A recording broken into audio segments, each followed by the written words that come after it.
He signed the divorce papers at 11:47 on a Tuesday night, and he didn't even have the decency to tell her in person. Elara Castelli found out the way she found out everything in her marriage, through someone else. A courier knocked on the door of their Westchester estate at just past midnight, handed her an envelope, and walked away without making eye contact. Inside was a single sheet of legal paper with Adrian Voss's signature at the bottom, clean and deliberate, like he'd been practicing it. 25 years. 3 children. 1,000 nights she stayed awake waiting for him to come home safe, and he reduced all of it to 1 page and a stranger's knock. She stood in the doorway holding the paper until the cold air off the November lawn moved through her robe and she finally felt it. Not grief, not rage, something quieter and more dangerous than either of those. She was 11 weeks pregnant and she hadn't told him yet. If this story already has you asking yourself what you would do, stay with this channel. Subscribe right now, hit the like button, and drop your city and country in the comments below. I want to know how far this story has traveled, because what happens to Elara Castelli over the next 5 parts is going to test everything you think you believe about loyalty, betrayal, and who really holds power in a marriage. Don't go anywhere. This one is going to hurt before it gets better. The first time Elara Castelli understood what kind of man she had married, she was 23 years old and standing in the kitchen of a rented apartment in Brooklyn while Adrian argued on the phone with a man who owed him money. She couldn't hear the other side of the conversation. She only heard Adrian's voice, which never rose above a conversational tone the entire time, and she watched his face, which stayed completely still. When he hung up, he came to the table, sat down, picked up his fork, and finished his dinner. 3 days later, she heard the man who owed him money had been in a car accident, both legs broken. She never asked Adrian about it. He never offered. That was the agreement they reached without ever speaking it aloud, and for 25 years it held. People who didn't know better assumed Elara was Adrian's soft spot, the beautiful wife he kept away from the ugliness, the woman he came home to when the work was done, the one part of his life that stayed clean. She let them believe that. It was easier. And there was a version of it that was even true in the earliest years before she understood that protection and control could wear the same face. What those people didn't know was that Elara had been the one to notice the discrepancy in the Kessler accounts 3 years into their marriage, a $500,000 siphon that no one else caught because no one else was paying attention. She hadn't confronted Adrian with it. She'd handed him a single page of figures, circled one number, and watched him go completely still in exactly the same way she'd watched him go still on that phone call in Brooklyn. "How long?" he'd asked. 18 months, she said. He looked at her for a long moment. "You didn't come to me when you first found it." "I wanted to be sure." He nodded slowly. "And now you're sure?" "Yes."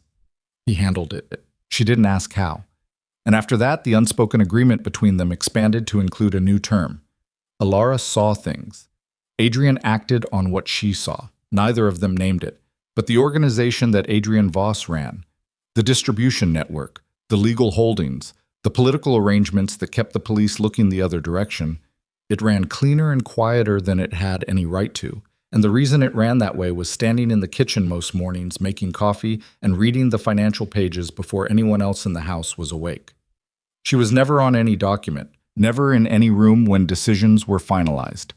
She understood that this was how it had to be, and she accepted it, because she also understood that the arrangement gave her something most women in her position didn't have: indispensability.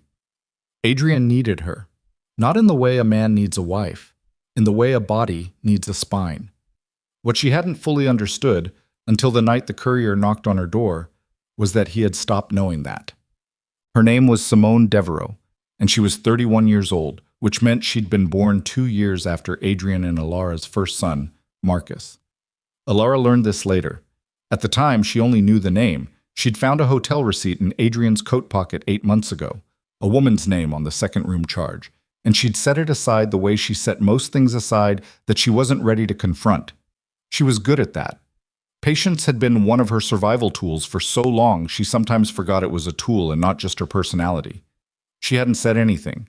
She'd watched Adrian more carefully over the following weeks, the way he checked his phone under the table at dinner, the way he started coming home later and smelling like he'd showered somewhere else first, and she'd filed all of it in the same place she filed everything, the careful internal archive she'd been maintaining for 25 years without anyone's knowledge.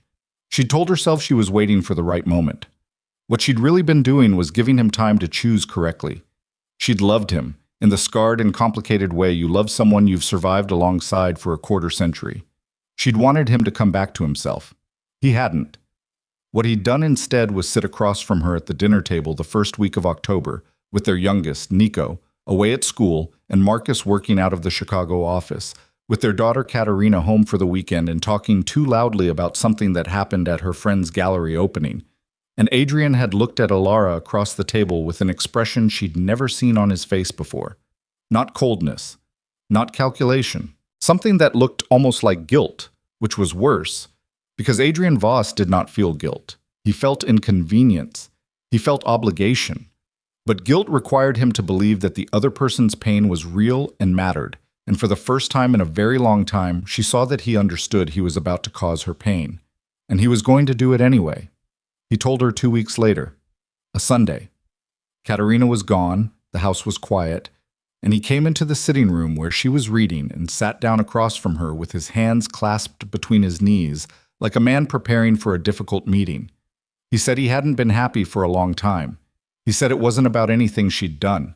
He said he felt like he was living someone else's life, and at 61 years old, he needed to finally figure out who he actually was. He said Simone made him feel something he hadn't felt in years. He didn't say what that something was. He probably couldn't have named it.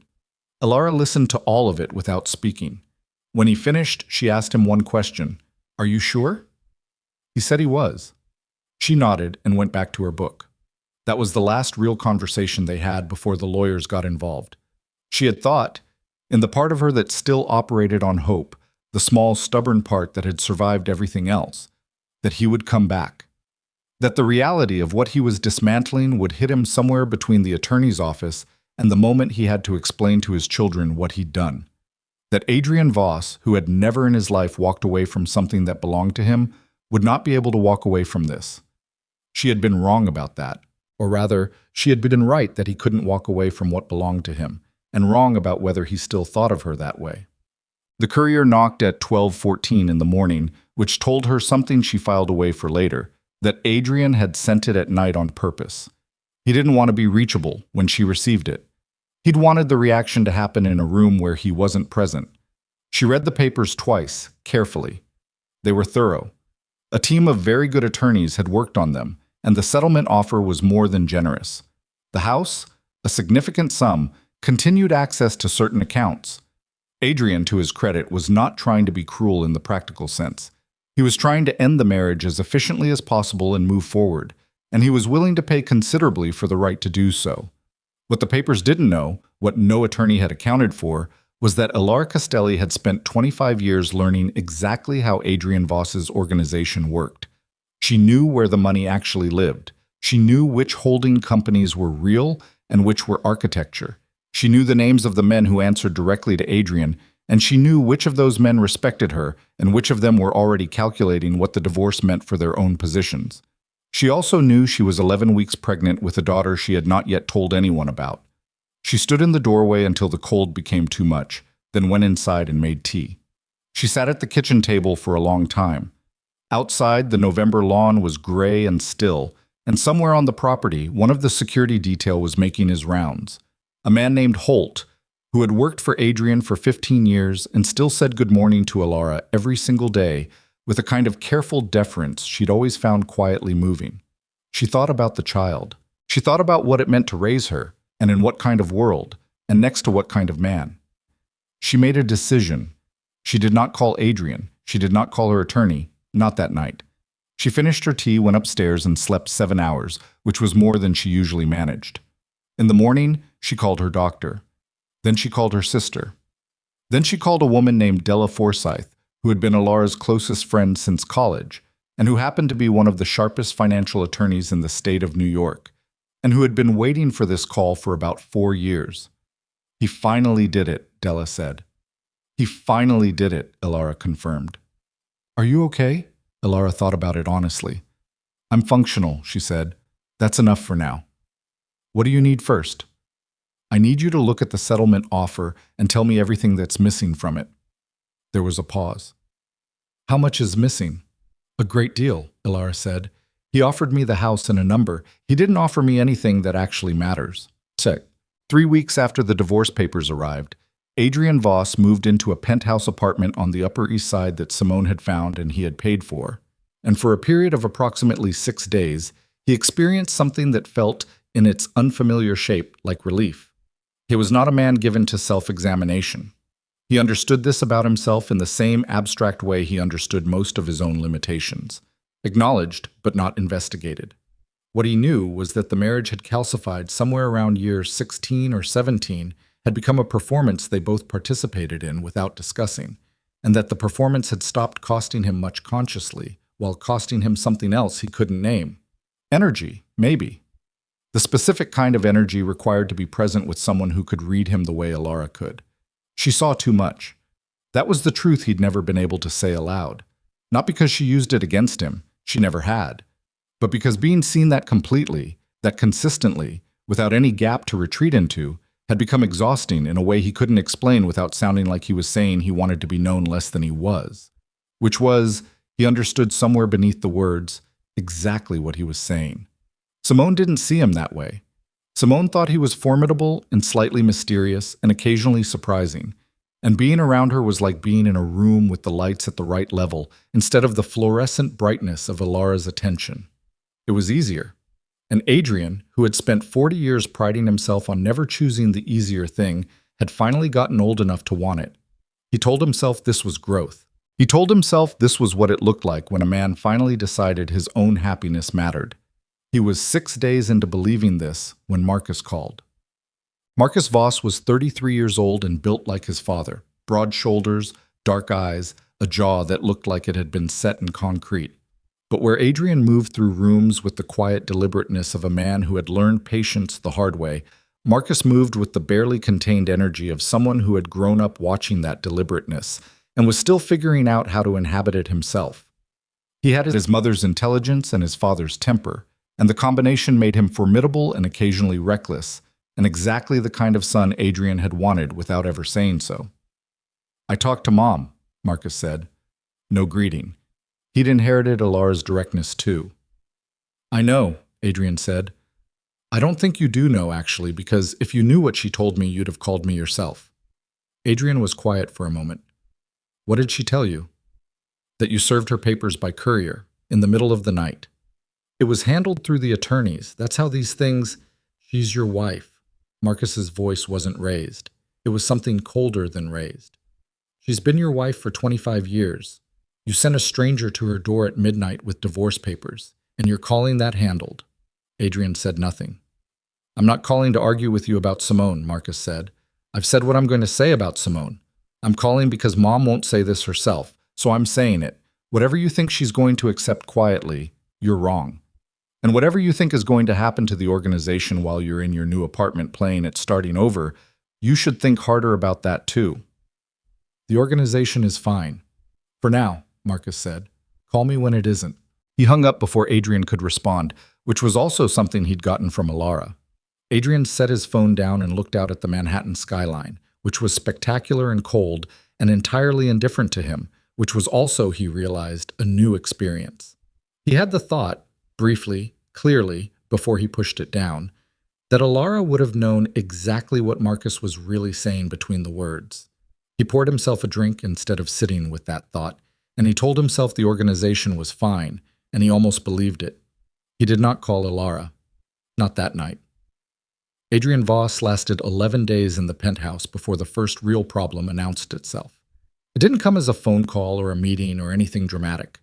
It came as an absence. A Tuesday afternoon when Danny Reyes, who ran the waterfront distribution out of Red Hook and had been doing so without incident for 9 years, missed a check-in. Not the first missed check-in in history. Men got busy, phones died, emergencies happened. Adrian noted it and moved on. Wednesday, Danny missed the second one. Thursday, Adrian sent someone to the Red Hook warehouse, and the someone came back and told him the warehouse was locked and the crew wasn't there, and the 2 pallets that were supposed to have moved on Monday were still sitting on the floor inside, untouched. Adrian called Danny's cell phone 4 times over the course of Thursday evening. It rang each time and went to voicemail. The voicemail box filled up and stopped accepting messages sometime around 9 o'clock. Adrian sat in the penthouse kitchen with a glass of whiskey he wasn't drinking and thought carefully about what an absence like that could mean. And the list of possible meanings was not a comfortable one. He called Victor Maine. Victor Maine was 54 years old and had been Adrian's underboss for going on 7 years, inherited from the previous structure the way most things in the organization were inherited, through a combination of demonstrated competence and a willingness to be present when transitions happened. He was a compact man, not tall, with close-cropped gray hair and a habit of standing very still when he was listening that some people found unsettling and that Adrian had always read as a sign of discipline. He'd trusted Victor with more of the day-to-day operations over the last 2 years, partly because the work was expanding and partly because Adrian had been, he could now admit, distracted. Victor answered on the second ring. "Danny Reyes is in the wind," Adrian said. A pause. 1 beat, maybe 2. "Since when?" "Tuesday check-in." "The shipment?" "Still sitting. Nobody's touched it." Victor was quiet for a moment. "I can have someone make calls." "I've already made calls. I need to know if you heard anything before Tuesday that I didn't hear." Another pause. This one a fraction longer. "Nothing I can point to," Victor said. "I'll start pulling on threads tonight." "Do that," Adrian said, and ended the call. He sat with the glass of whiskey for another 20 minutes. He was thinking about the pause. The first one had been normal, a man registering information. The second one had been something slightly different, a pause with more weight in it, the kind that came from a man deciding what to say rather than just thinking about what he knew. Victor had been with him 7 years. Adrian told himself he was reading into things. He didn't entirely believe himself. Elara heard about Danny Reyes on a Friday morning from Holt, who still worked the property detail and who had made a decision sometime in the last month, quietly, without announcing it, about where his actual loyalty resided.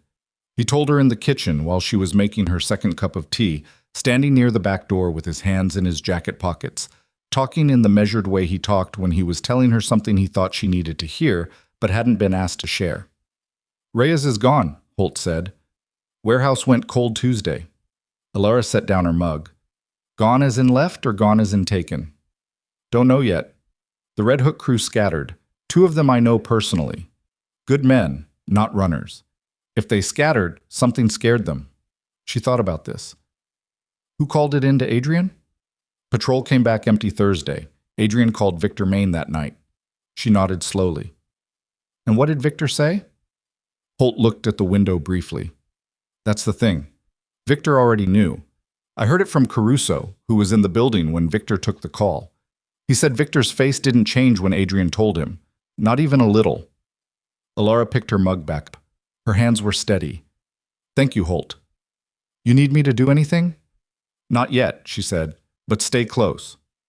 After he left, she stood at the kitchen window for a long time, watching the lawn go gray in the November morning. The baby moved. A small, barely there flutter that she'd only started feeling in the last week, easy to mistake for anything else, easy to miss if you weren't paying attention. She pressed one hand flat against her stomach and breathed. Victor Maine. She'd been watching him for 2 years. There were things about him that didn't add up in ways she hadn't been able to confirm. Expenses that ran high without clear sourcing, a meeting in Philadelphia. 7 months ago that wasn't in any record she could access. A relationship with a city councilman that went back further than anyone seemed to know. She'd brought one piece of it to Adrian 14 months ago, carefully framed, not an accusation. He'd listened and said he'd look into it, and then, as far as she could tell, hadn't. She'd filed it. She'd kept watching. Now Danny Reyes was gone, and Victor's face hadn't changed when he heard it. She went upstairs to her office, a room Adrian had always called the sitting room because he'd preferred not to think of her as having an office, and opened the locked drawer in her desk and took out the notebook she'd been keeping in various forms for the last 6 years. Not digital. Paper, in her handwriting, in a shorthand she'd developed herself that looked like a combination of personal notes and grocery lists to anyone who didn't know what they were reading. She turned to a fresh page and wrote Victor Maine's name at the top and drew a line down the center and started filling in both columns.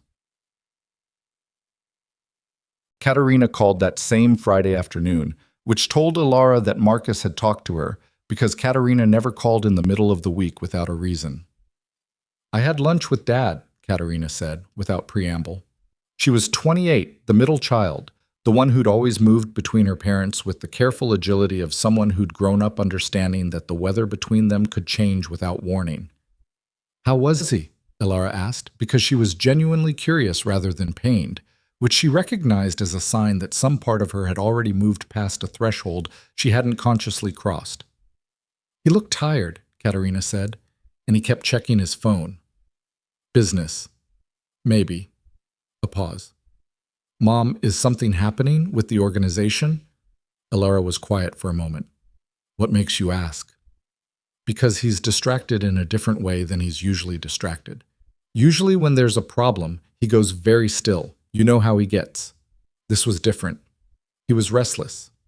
Kept moving around the restaurant. Elara had raised her children carefully, which meant she had raised them to notice things, and she was occasionally startled by how well it had taken. I don't have full information right now, she said, which was honest, but you're watching. I'm always watching. Katerina was quiet for a moment. He asked about you. What did he ask? If you were okay. If I'd talk to you. A pause. I think he expected you to, I don't know, call him, fight him, something. I know, Elara said. The silence is scaring him. I know that too.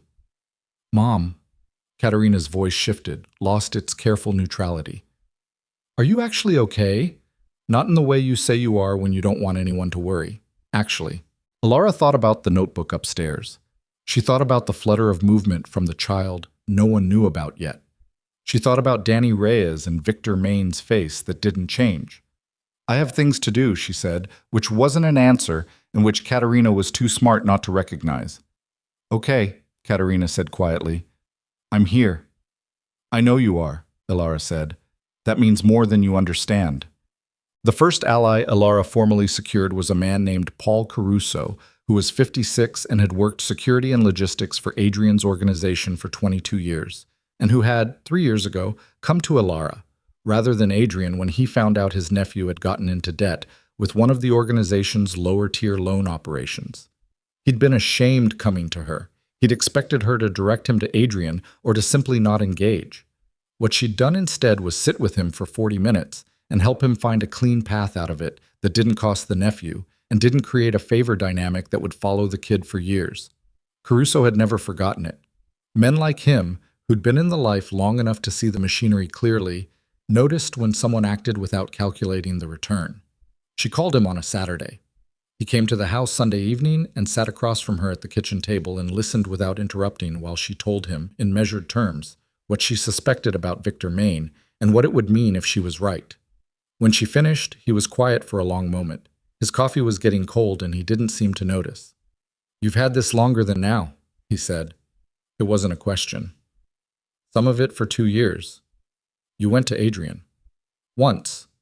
Caruso exhaled through his nose. Didn't move on it. No. He looked at the table. Victor's been making friends, he said slowly, quietly. I noticed it maybe 8-9 months ago. Men from the second tier, guys who felt like they'd been passed over.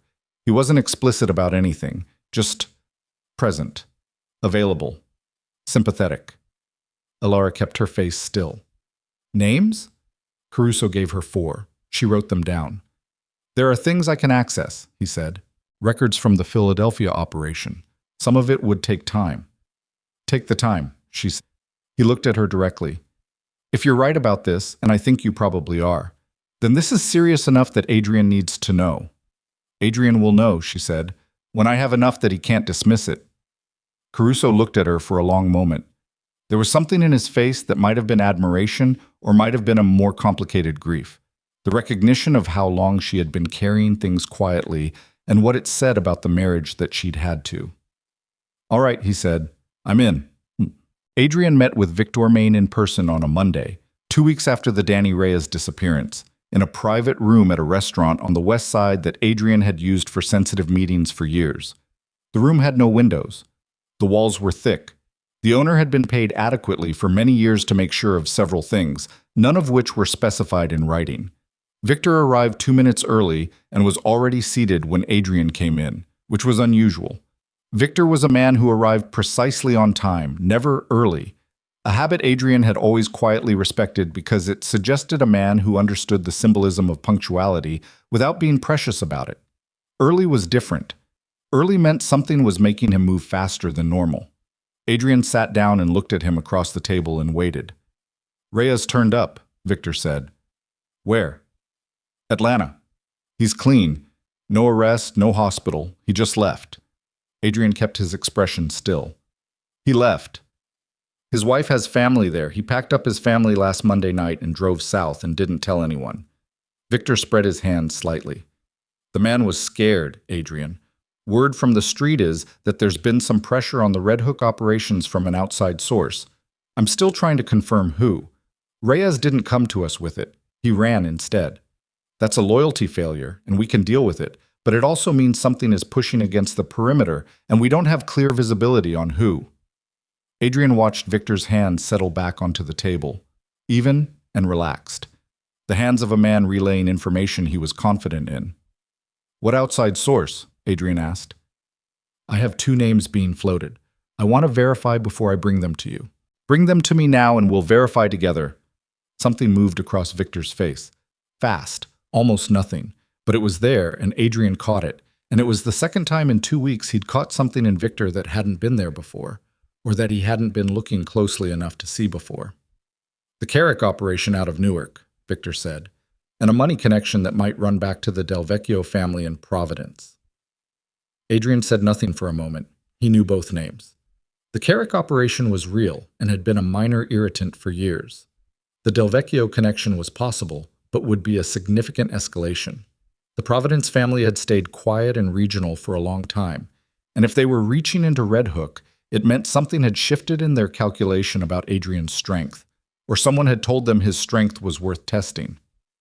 "I want eyes on the Carrick people by Friday," Adrian said, "and I want the Providence thread traced back to its source before anything else moves." "Of course," Victor said. Adrian picked up his coffee. "You look tired, Victor." Victor smiled, the kind of controlled, slightly rueful smile that men in their line of work had learned to produce. "I'm not sleeping well. A lot of moving parts." "There are always moving parts," Adrian said. "The question is whether you're managing them or they're managing you." Victor held his gaze steadily. "I'm managing them." Adrian nodded and changed the subject, and they talked for another 40 minutes about operational details. And when Victor left, Adrian sat alone in the room for a few minutes with his coffee cooling in front of him. The 2 names Victor had given him were real. The Carrick operation, the Del Vecchio thread. Real enough to take seriously, real enough to keep him occupied and looking outward. He thought about that, about the precision of it. Real enough to be credible, complex enough to consume attention. He thought about the pause on the phone 2 weeks ago. He thought about Elara, which surprised him. Not Elara as his wife, not Elara in the context of the divorce. Elara as the person who had handed him a single circled number on a page 14 years ago and saved him from a $500,000 theft he hadn't seen coming. Elara, who had always noticed what he missed because she looked at people differently than he did. Not at what they projected, but at the gaps between what they projected and what they did. He thought she would know what that pause meant. He did not call her. He drove back to the penthouse and told himself he would work through it himself. And that was the last night he was fully confident he understood what was happening inside his own organization. 3 things happened in the following week that, individually, could be explained. Together, they could not. First, a scheduled payment from the Harlem Holding Company, a legitimate real estate concern that also processed certain other revenue streams, arrived 4 days late with a notation attached claiming a bank processing delay. The notation was in order. The delay was real.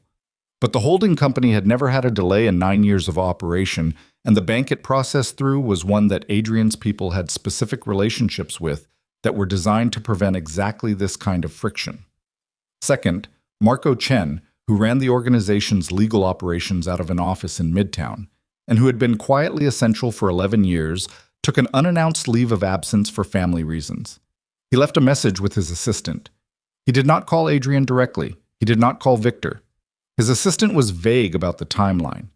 When Adrian sent someone to Marco's apartment building, the doorman said Mr. Chen had left with luggage 4 days ago. The third thing was smaller and might have meant nothing. At a dinner with three of the organization's senior men at a steakhouse in Murray Hill, a routine dinner, the kind that happened every 6 weeks or so, and served as a temperature check, two of the three men were slightly off. Nothing dramatic, not hostile, not nervous exactly. More like men who were sitting with a decision they'd already made and were waiting for circumstances to catch up to the choice. Adrian didn't say anything at the dinner. He ate his steak. He laughed at the right moments. I was a man who had survived 30 years in a business that punished visible weakness, and he understood that the moment you let on you'd seen something was the moment you lost the advantage of having seen it. He drove home after and sat in the penthouse dark and let himself feel, for the first time, the specific quality of the trouble he was in. It was not external pressure. Danny Reyes, the Carrick names, the Del Vecchio thread. Those were the story he was supposed to believe, the external threat that would keep him facing outward while the floor caved in behind him. The real problem was internal. The real problem had a name and a face and had been sitting across from him in a restaurant 2 weeks ago with perfectly steady hands, feeding him credible information designed to occupy him. Victor Maine was moving. Adrian picked up his phone and held it for a long moment. He thought about who he could call, who was completely clean, completely outside of whatever Victor had been building, completely trustworthy. He went through names in his head and found, with a coldness that settled into him like November air, that the list was shorter than it should have been. He thought about Marcus in Chicago. He thought about Elara. He set the phone down. He went to the window and looked at the city, and he had the thought that the city looked the same as it always had, entirely indifferent, going about its business without any interest in what happened to him. And for the second time since he'd moved into the penthouse, he felt something that might have been the beginning of understanding. He had dismantled the one relationship that had always kept him from being alone with his own blind spots. And he had done it in the same week that the man he'd trusted most had apparently decided to take everything from him. The timing was probably not a coincidence. He was still standing at the window at 2 a.m. when his phone lit up on the table behind him. He crossed the room and looked at the screen. It was not a number he recognized, a New York prefix, local, but not in his contacts. He answered. "Mr. Voss?" A woman's voice, not young, controlled, professional. "My name is Della Forsyth. I'm an attorney. I represent your wife." Adrian's jaw tightened. "It's 2 a.m. "Yes," Della said. "I know. I apologize for the hour. I'm calling because your wife has asked me to make you aware of something before it becomes a matter of public record." A pause. A real one. Not a Victor pause. The kind that came from a woman preparing to deliver something she knew would land hard. Mrs. Voss was admitted to Westchester Medical Center approximately 2 hours ago. She was in an accident on Route 9A. Her vehicle was struck on the driver's side. The room went very quiet. "Is she—" Adrian started. "She is stable," Della said carefully. "But Mr. Voss, there is something you need to know. Something your wife had not yet found the right moment to tell you." Another pause. "She is 17 weeks pregnant. The child, a girl, is premature by the circumstances of the accident. The doctors are working now. That's all I can tell you at this moment." Adrian stood in the dark of the penthouse with the phone against his ear and could not speak for a moment that stretched longer than any moment he could remember. "She's 17 weeks, he said finally, and his voice came out with something wrong in it, something cracked at the edge. "Yes." He was already moving toward the door, phone still in his hand, jacket half on, and the city outside the window went past him without registering, because the only thing in his mind was a road in Westchester and a woman in a hospital and a daughter he hadn't known existed until 30 seconds ago, and the specific particular terror of a man who has just understood, at 2 a.m, what he has been walking away from. He drove 90 miles an hour on the Sawmill River Parkway and didn't remember doing it. Later, when he tried to reconstruct those 40 minutes between the phone call and the hospital parking garage, he couldn't. There were fragments. A red light he ran somewhere in Yonkers, a truck that leaned on its horn as he cut past it, the way his hands looked on the steering wheel, tight and pale at the knuckles, in a way he hadn't seen since he was a younger man, and the stakes of everything were still new enough to show up in his body. But the drive itself was gone, swallowed by the thing Della Forsyth had said, and the way his own voice had come back to him cracked at the edge, unrecognizable. 17 weeks. He'd done the math in the car, in the fragments he could remember. 17 weeks put the conception in July. He'd still been in the house in July.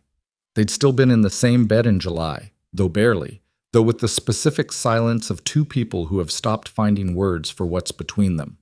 He tried to remember July and found it mostly gray, the way the last 2 years of the marriage had gone gray at the edges, indistinct. She had known for weeks. She had held it, quietly, in the same way she held everything, waiting for the right moment, or maybe waiting to understand what the right moment even looked like, when the man who needed to know had already signed papers and moved out and was building a new life with someone else in a Manhattan penthouse. He parked badly in the hospital garage, 2 wheels over the line, and didn't fix it. The woman at the front desk of the ICU waiting area was young and tired and looked at him with the practiced neutrality of someone who processed panicked people at all hours. He gave her Elara's name. She made a call. He stood at the desk with his hands flat on the counter because he needed something solid under them. Della Forsyth was already in the waiting area. He recognized her from a charity function years ago. A compact woman in her early 60s, silver hair cut short, wearing a coat she'd clearly grabbed in a hurry. She stood when she saw him, and there was no warmth in her face, but no hostility either. Just the careful regard of someone taking his measure. "How bad is the accident?" he asked, before she could speak. Her car was struck on the driver's side by a vehicle that ran a red light on Route 9A. She has 2 cracked ribs, a laceration above her left eye that required sutures, and significant bruising. The seatbelt saved her from worse. Della's voice was level. "The concern right now is the baby. They have her on monitoring. The OB on call is with her." Adrian breathed. "Can I see her?" "That's Elara's decision." He looked at Della steadily. "Is she awake?" "She was, when I last spoke with her." A pause. "She told me to call you. I want you to understand that. She made that choice herself." He didn't know what to do with that, so he sat down in one of the waiting room chairs, which were the hard plastic kind that offered nothing, and he put his elbows on his knees and looked at the floor. Della sat down across from him but didn't speak, which he recognized as a form of pressure and didn't fight. After about 4 minutes, a nurse came to the door and said Mrs. Voss would see him. The room was small and overlit and smelled like antiseptic and the particular staleness of circulated hospital air. Elara was in the bed with the left side of her face bandaged above the eyebrow and the monitors doing their quiet work beside her. She was wearing a hospital gown, and she looked smaller than he ever remembered her looking, which was saying something because she had never been a woman who took up a lot of physical space. What she occupied was always something less visible than that, but her eyes were open, and they were clear, and they tracked him as he came through the door, and whatever he'd been bracing for, tears, accusation, the version of this that lived in his chest like a stone the whole drive up. It wasn't what he got. What he got was Elara looking at him the way she looked at most things, steadily, without performance, with the particular kind of patience that had always made him feel, depending on the day, either deeply anchored or deeply unsettled. He stopped at the foot of the bed. He couldn't get any closer yet, and she seemed to understand that. "Elara," he said. "I'm all right," she said. Her voice was rough at the edges. She'd probably inhaled the airbag dust. "The baby is all right, they think." The word baby in her voice, directed at him, was the first time it was fully real. He felt it move through him like something physical. "Why didn't you tell me?" he said. It didn't come out as an accusation. It came out flat and raw and without a question mark, because it wasn't really a question. He knew why. He just needed to say it to someone. Elara looked at him for a moment. "I was going to," she said. "I had 3 different versions of how. Then the papers arrived." He said nothing. "I didn't want the baby to be the reason you stayed," she said, "or the reason you came back angry. I needed time to figure out how to do this in a way that protected her. I was still figuring that out." The monitor beside her beeped steadily. He watched it for a moment because he needed somewhere to look. "Her," he said. "A girl."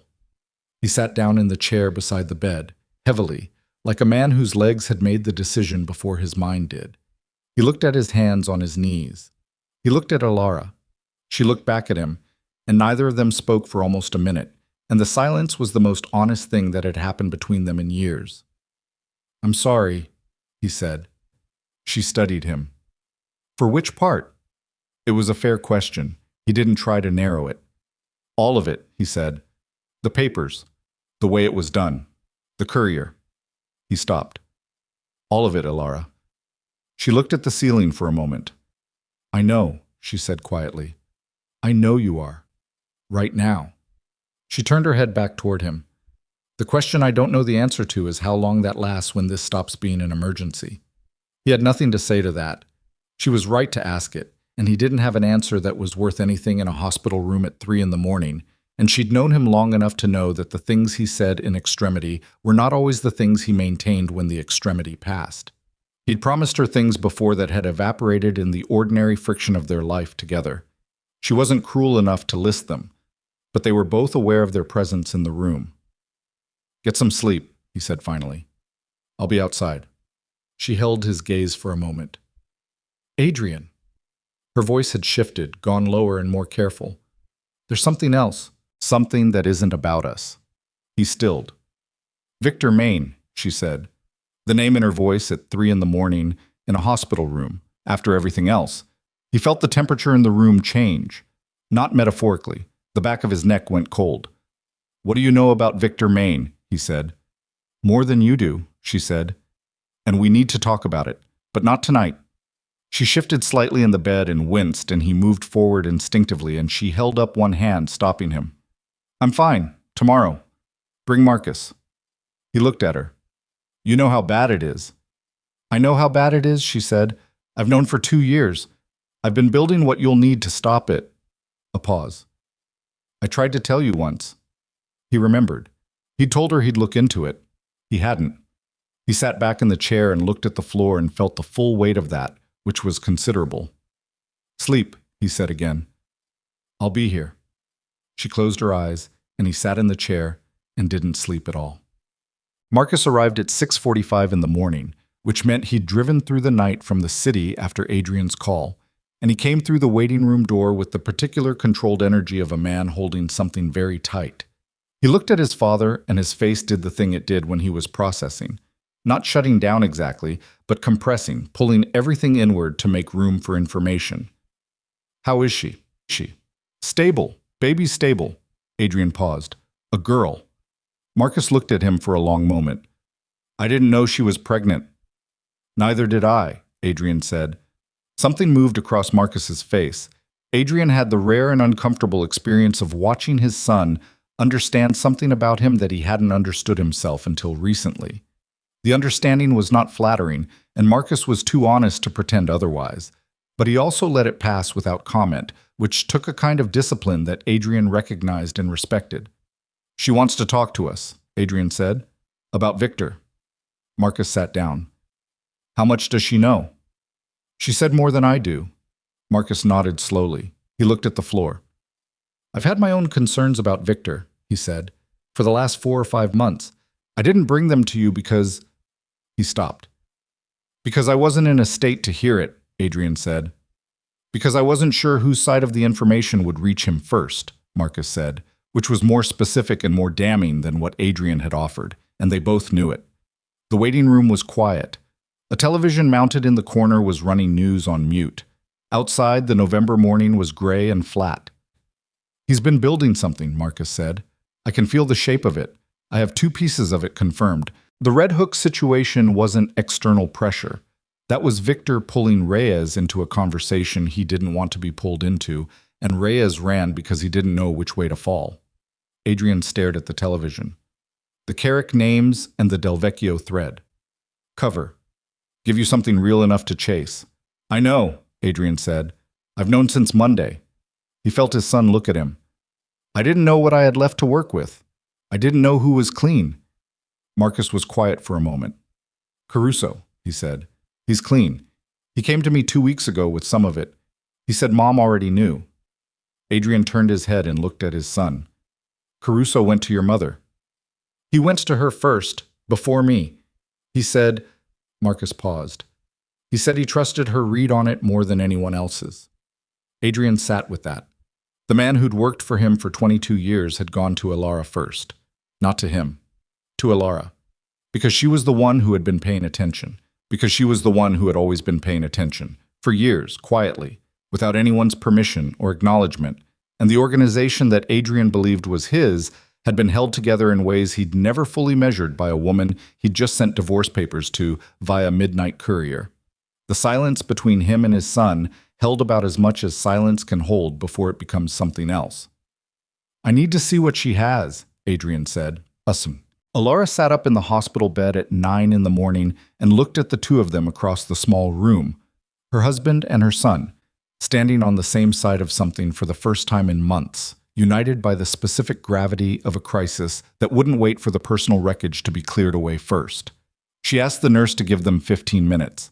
She had Della bring in a laptop from the bag she'd had in the car, which had survived the accident without damage, which told Adrian something about where she'd been going at 11 o'clock at night on Route 9A, but he didn't ask about that yet.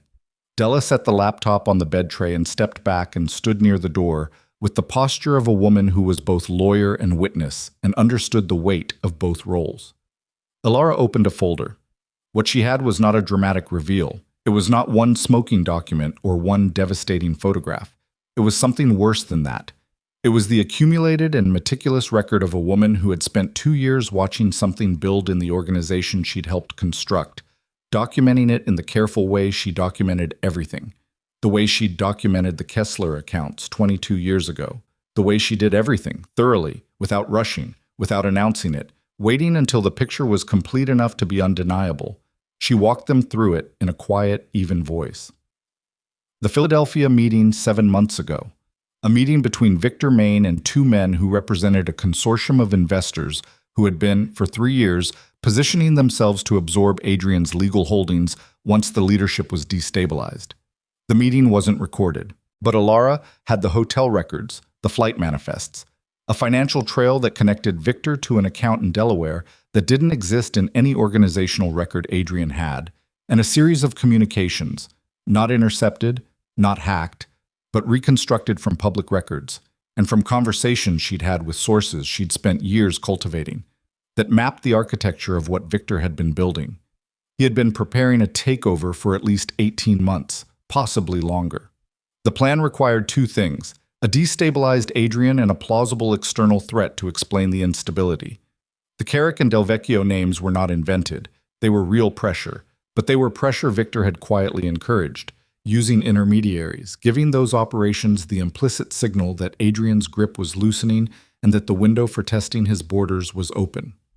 Victor had made Adrian's weakness real by telling people who wanted to believe it that it was real, and then he'd fed Adrian the information about that pressure in a way designed to keep him looking at the perimeter instead of the center. The divorce had not caused the coup attempt, but it had accelerated it. Victor had been watching the marriage fracture for 2 years, and he had adjusted his timeline accordingly. Marcus stood at the window while she talked, and his jaw worked steadily, and he didn't speak.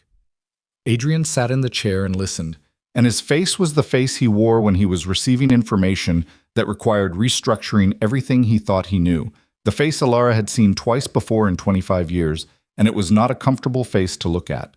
When she finished, the room was quiet, except for the monitor. "He used the divorce," Adrian said. "He used everything," Elara said. "That's what made him dangerous. He didn't create the weaknesses. He found the ones that were already there." The sentence landed without cruelty and without mercy. It was simply true, and all three of them knew it, and the specific weakness she was describing without naming, the marriage, the absence of his attention, the way he'd stopped looking at his own house while looking everywhere else. That weakness had a face, and it was Adrian's. Marcus turned from the window. His voice was controlled and cold. "How far has he gotten? In terms of the actual structure? How many have committed to him?" Elara turned to the laptop. 4 captains that I can confirm. Possibly a 5th. The Harlem holding delay was a test. Victor needed to see whether the legal operation would follow a disruption signal from him rather than from Adrian. It did. Which means Marco Chen either flipped or was leveraged. "Chen ran," Adrian said. "Chen was told to run," Elara said. "There's a difference. If Chen was leveraged, he's scared. Scared men can be reached." Marcus looked at his father. The look said, "She's been running a parallel operation for 2 years while you were not paying attention, and the only reason we're not already finished is because of it." Adrian didn't flinch from it. He'd earned that look, and he knew it. "There's something else," Elara said. Her voice had changed slightly. Not much, but Adrian had been reading her voice for 25 years and he caught it. "Victor has a meeting scheduled for this Friday," she said. I have the location and I have the attendees, or most of them. It's a formalization meeting. He's bringing the committed captains together to confirm the transition timeline. She paused. The timeline he's working with has Adrian stepping down, voluntarily or otherwise, within the next 30 days. The divorce gave him the narrative. A leader who abandoned his own family cannot be trusted to protect the organization. He's been selling that line for 2 months. Marcus said something under his breath that wasn't a word. 30 days, Adrian said. Less now. He's going to move faster once he knows about the accident. News travels. She looked at Adrian steadily. He'll see it as an opportunity. Adrian distracted, dealing with a personal crisis. The window opens wider. Adrian stood up from the chair.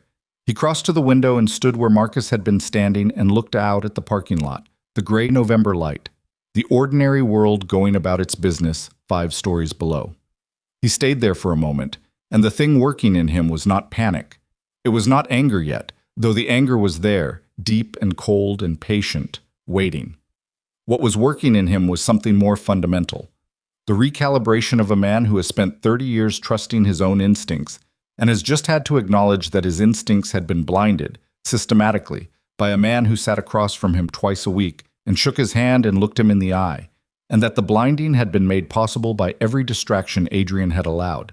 The marriage collapsing, the affair, the move to the penthouse, the deliberate choice to stop looking at things that were hard to look at. He turned around. I need 2 days, he said. It wasn't directed at anyone in particular. Before Friday, I need to know which of the 4 captains can be pulled back and which are too far in.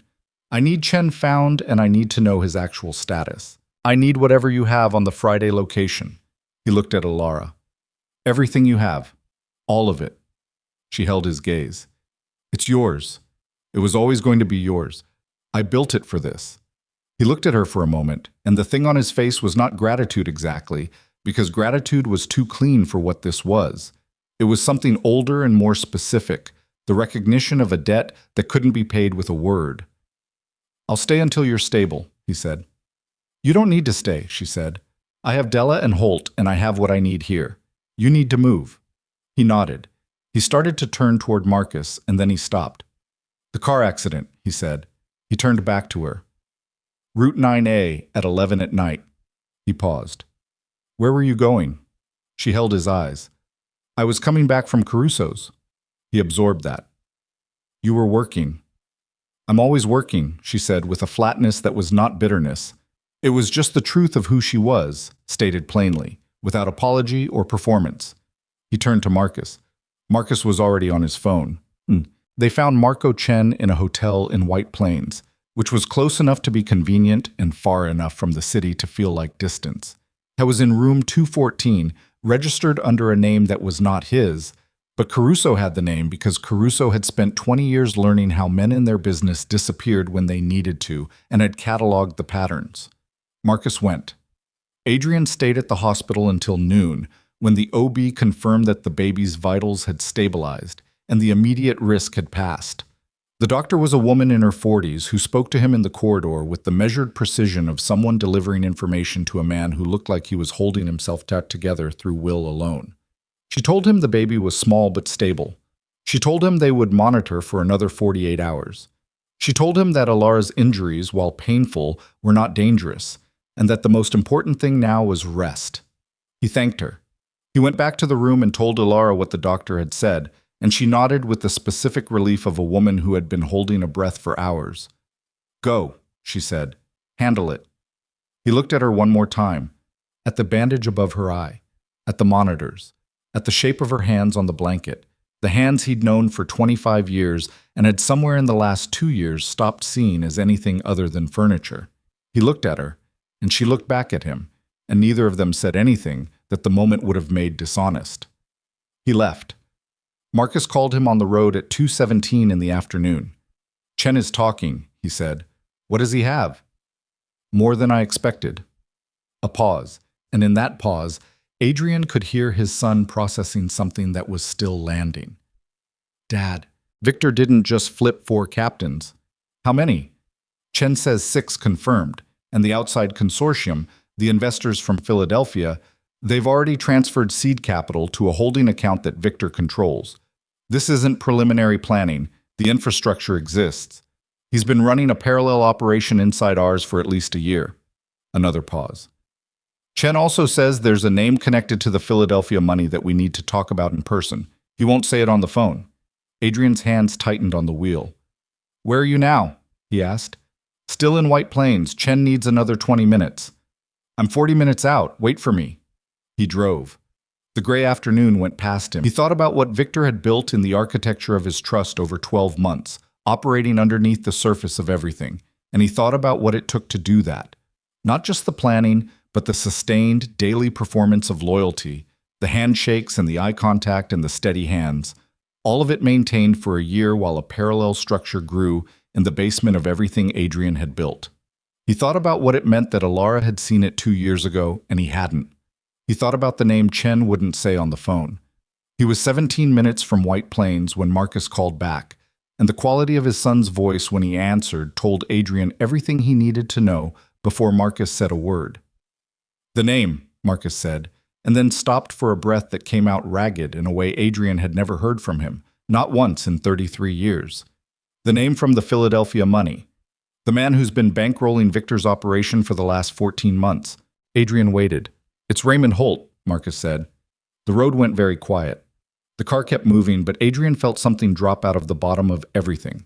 The specific, vertiginous sensation of a floor giving way. Holt. The man who'd been on the property detail for 15 years.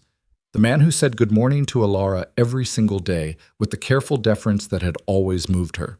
The man she'd trusted enough to be her source inside the household, who had been feeding her information about Victor, who had been the one to tell her Victor's face didn't change when he heard about Danny Reyes. The man who was at the hospital right now, standing outside Elara's room. Adrian was already accelerating when he hit the call button for Elara's room, and the phone rang 4 times and went to the nurse's station, and the nurse said Mrs. Voss had asked not to be disturbed, and Adrian said, "Get into that room right now," his voice coming out at a volume and a pitch that he hadn't used since he was a younger man when the world was still new enough to terrify him, and the nurse said, "Sir," and he said, "Get into that room and get the security guard to that door," and he floored it on the Bronx River Parkway while the phone pressed hot against his ear, and Marcus was still on the other line saying, "Dad, Dad, what's happening?" And the only thing in Adrian Voss's mind was the image of Elara in that hospital bed, alone, with cracked ribs and a daughter fighting to survive, and a man outside her door who had been playing every side of this for 14 months, and who now knew, because Victor would have told him the moment the accident made the news, that Elara Castelli had survived and was talking. The nurse picked up the phone at 2:34 in the afternoon, and Adrian heard the sound of the corridor behind her voice. The ambient hospital noise, carts moving, someone paging a doctor 2 floors up. And then she said she would check on Mrs. Voss right away, and he heard her footsteps. And then he heard nothing for 11 seconds that felt like a different unit of time entirely. Then she came back on and said, "Mrs. Voss is resting. The gentleman outside her room says she asked not to be disturbed." And Adrian said, "Listen to me very carefully. I need you to get a security guard to that door right now." And his voice was low and completely flat, the voice he used when there was no room for anything to be misunderstood. And the nurse hesitated 1 beat and said, "Sir?" And he said, "Right now."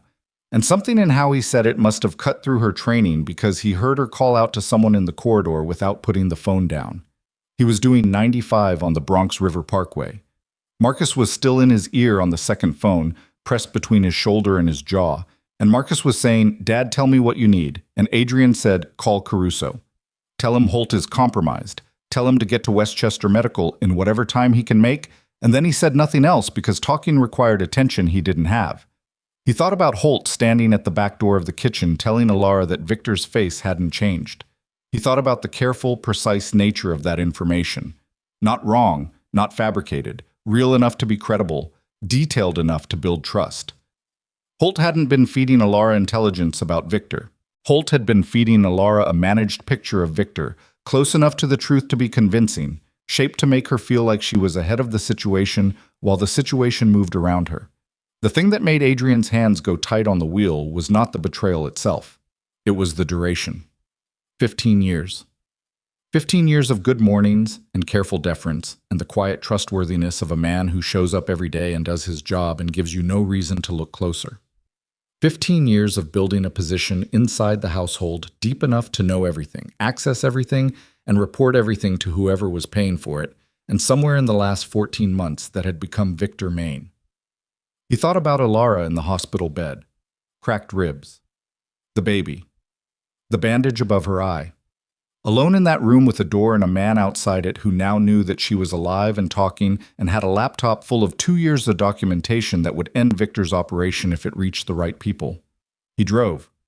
The security guard was a man named Bryce, 26 years old, 2 years on the hospital security detail, and he had been standing at the end of the corridor near the elevator bank when the nurse came to him and said something about the patient in 412 and a concerned family member on the phone, and Bryce had walked the length of the corridor because that was his job, and because the nurse's face had been a specific kind of unsettled that he'd learned to take seriously.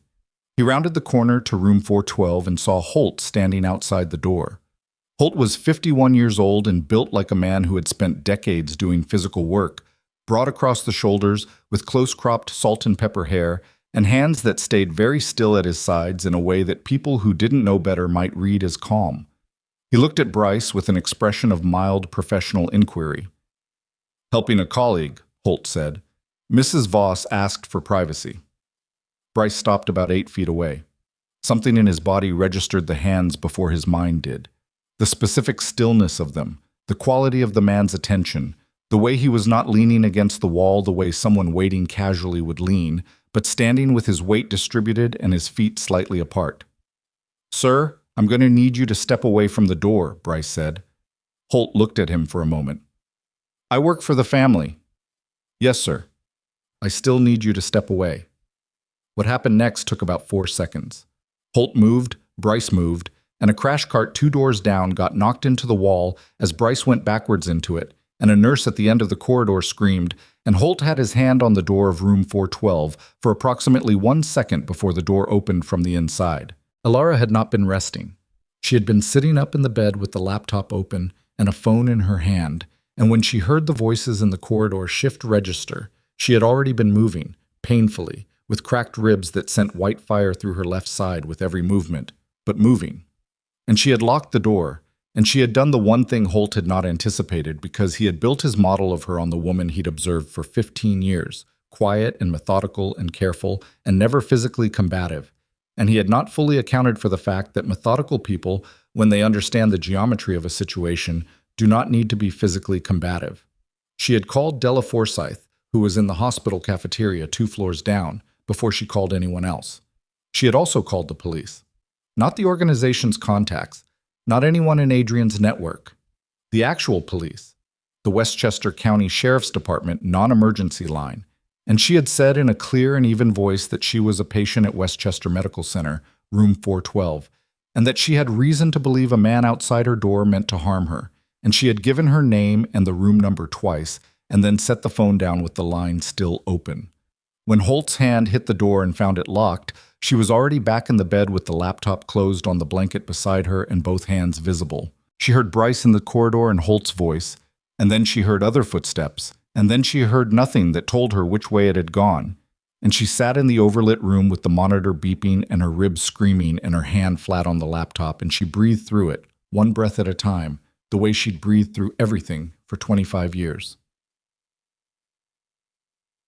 Adrian arrived at the hospital at 3:08 and found 2 Westchester County Sheriff's deputies in the corridor outside room 412, and Holt sitting in a chair near the elevator with his wrists zip-tied and a cut above his left eyebrow that had been superficially treated by a very unhappy hospital staff member.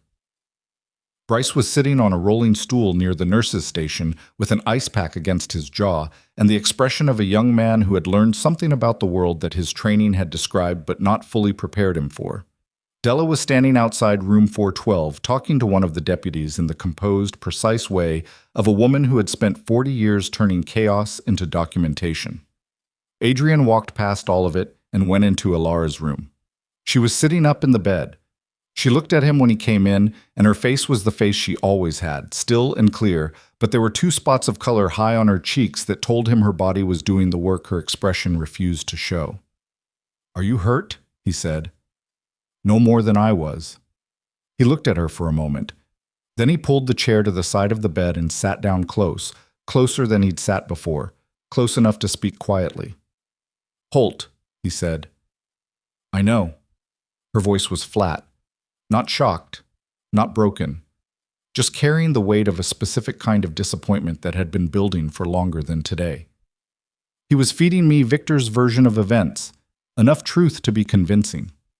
"How long have you suspected?" She considered. 3 weeks. Something he told me about the Carrick operations was off by 2 days from what Caruso told me independently. Small enough to be an error. Too consistent with his previous information to be accidental. She paused. "I kept him in play because a man who thinks he's still trusted is useful." Adrian looked at her. "You were running him." "I was collecting from him while making sure he didn't know I'd made him. Everything I gave him access to after 3 weeks ago was curated." A pause. "He thinks Victor knows about the Friday meeting location from me. He doesn't. What Victor has is a location I prepared for exactly this situation. The real meeting location, the one I gave to Caruso, is clean." Adrian was quiet for a moment. The thing he was feeling was not simple enough to name. It was somewhere in the territory between awe and a grief so deep it had no surface. "You ran a counterintelligence operation," he said, "from the Westchester house, while going through a divorce, while pregnant." She looked at him steadily. "Someone had to." The sentence was not an accusation. It was a statement of fact delivered without heat, which was somehow worse. He sat with it. "What do you need from me?" he said. "Right now, today. Tell me exactly." She reached past him and opened the laptop. "Sit down," she said. "We have 2 days before Friday." Marcus met Caruso in the parking garage of a grocery store in Yonkers at 4 in the afternoon, which was not the kind of meeting location either of them would have chosen under normal circumstances. But normal circumstances had ended somewhere around the Bronx River Parkway. Caruso was sitting in his car when Marcus pulled in. He got out when he saw Marcus, and they stood between the two vehicles with the low concrete ceiling above them and the smell of exhaust and cold air mixing. And Marcus talked, and Caruso listened with the focused, physical attention of a man who had spent decades doing exactly this, absorbing bad information without letting it knock him off his feet. 6 captains, Caruso said, when Marcus finished. Not 4. Chen confirmed 6. Possibly Rigo as well, which would make 7. Caruso exhaled through his nose. Rigo. He said the name with the flat displeasure of a man confronting a fact he'd been halfway expecting. "I brought Rigo into the Western operation 3 years ago. I vouched for him." "I know," Marcus said. "That's not on you." "I know it's not." Caruso's jaw was tight. "What's the play for Friday?" "Mom has a location, the real one. Victor has a decoy." Marcus ran a hand through his hair. "We need people for Friday who are confirmed clean and who can move without Victor having any signal that we're moving." "How many?" "Enough to control the room." Caruso thought about it. "I have 5 men I'd stake my life on. Actually stake it, not just say it. 5 might be enough if we go in right." "We go in right and we go in with documentation," Caruso said. "Not just bodies.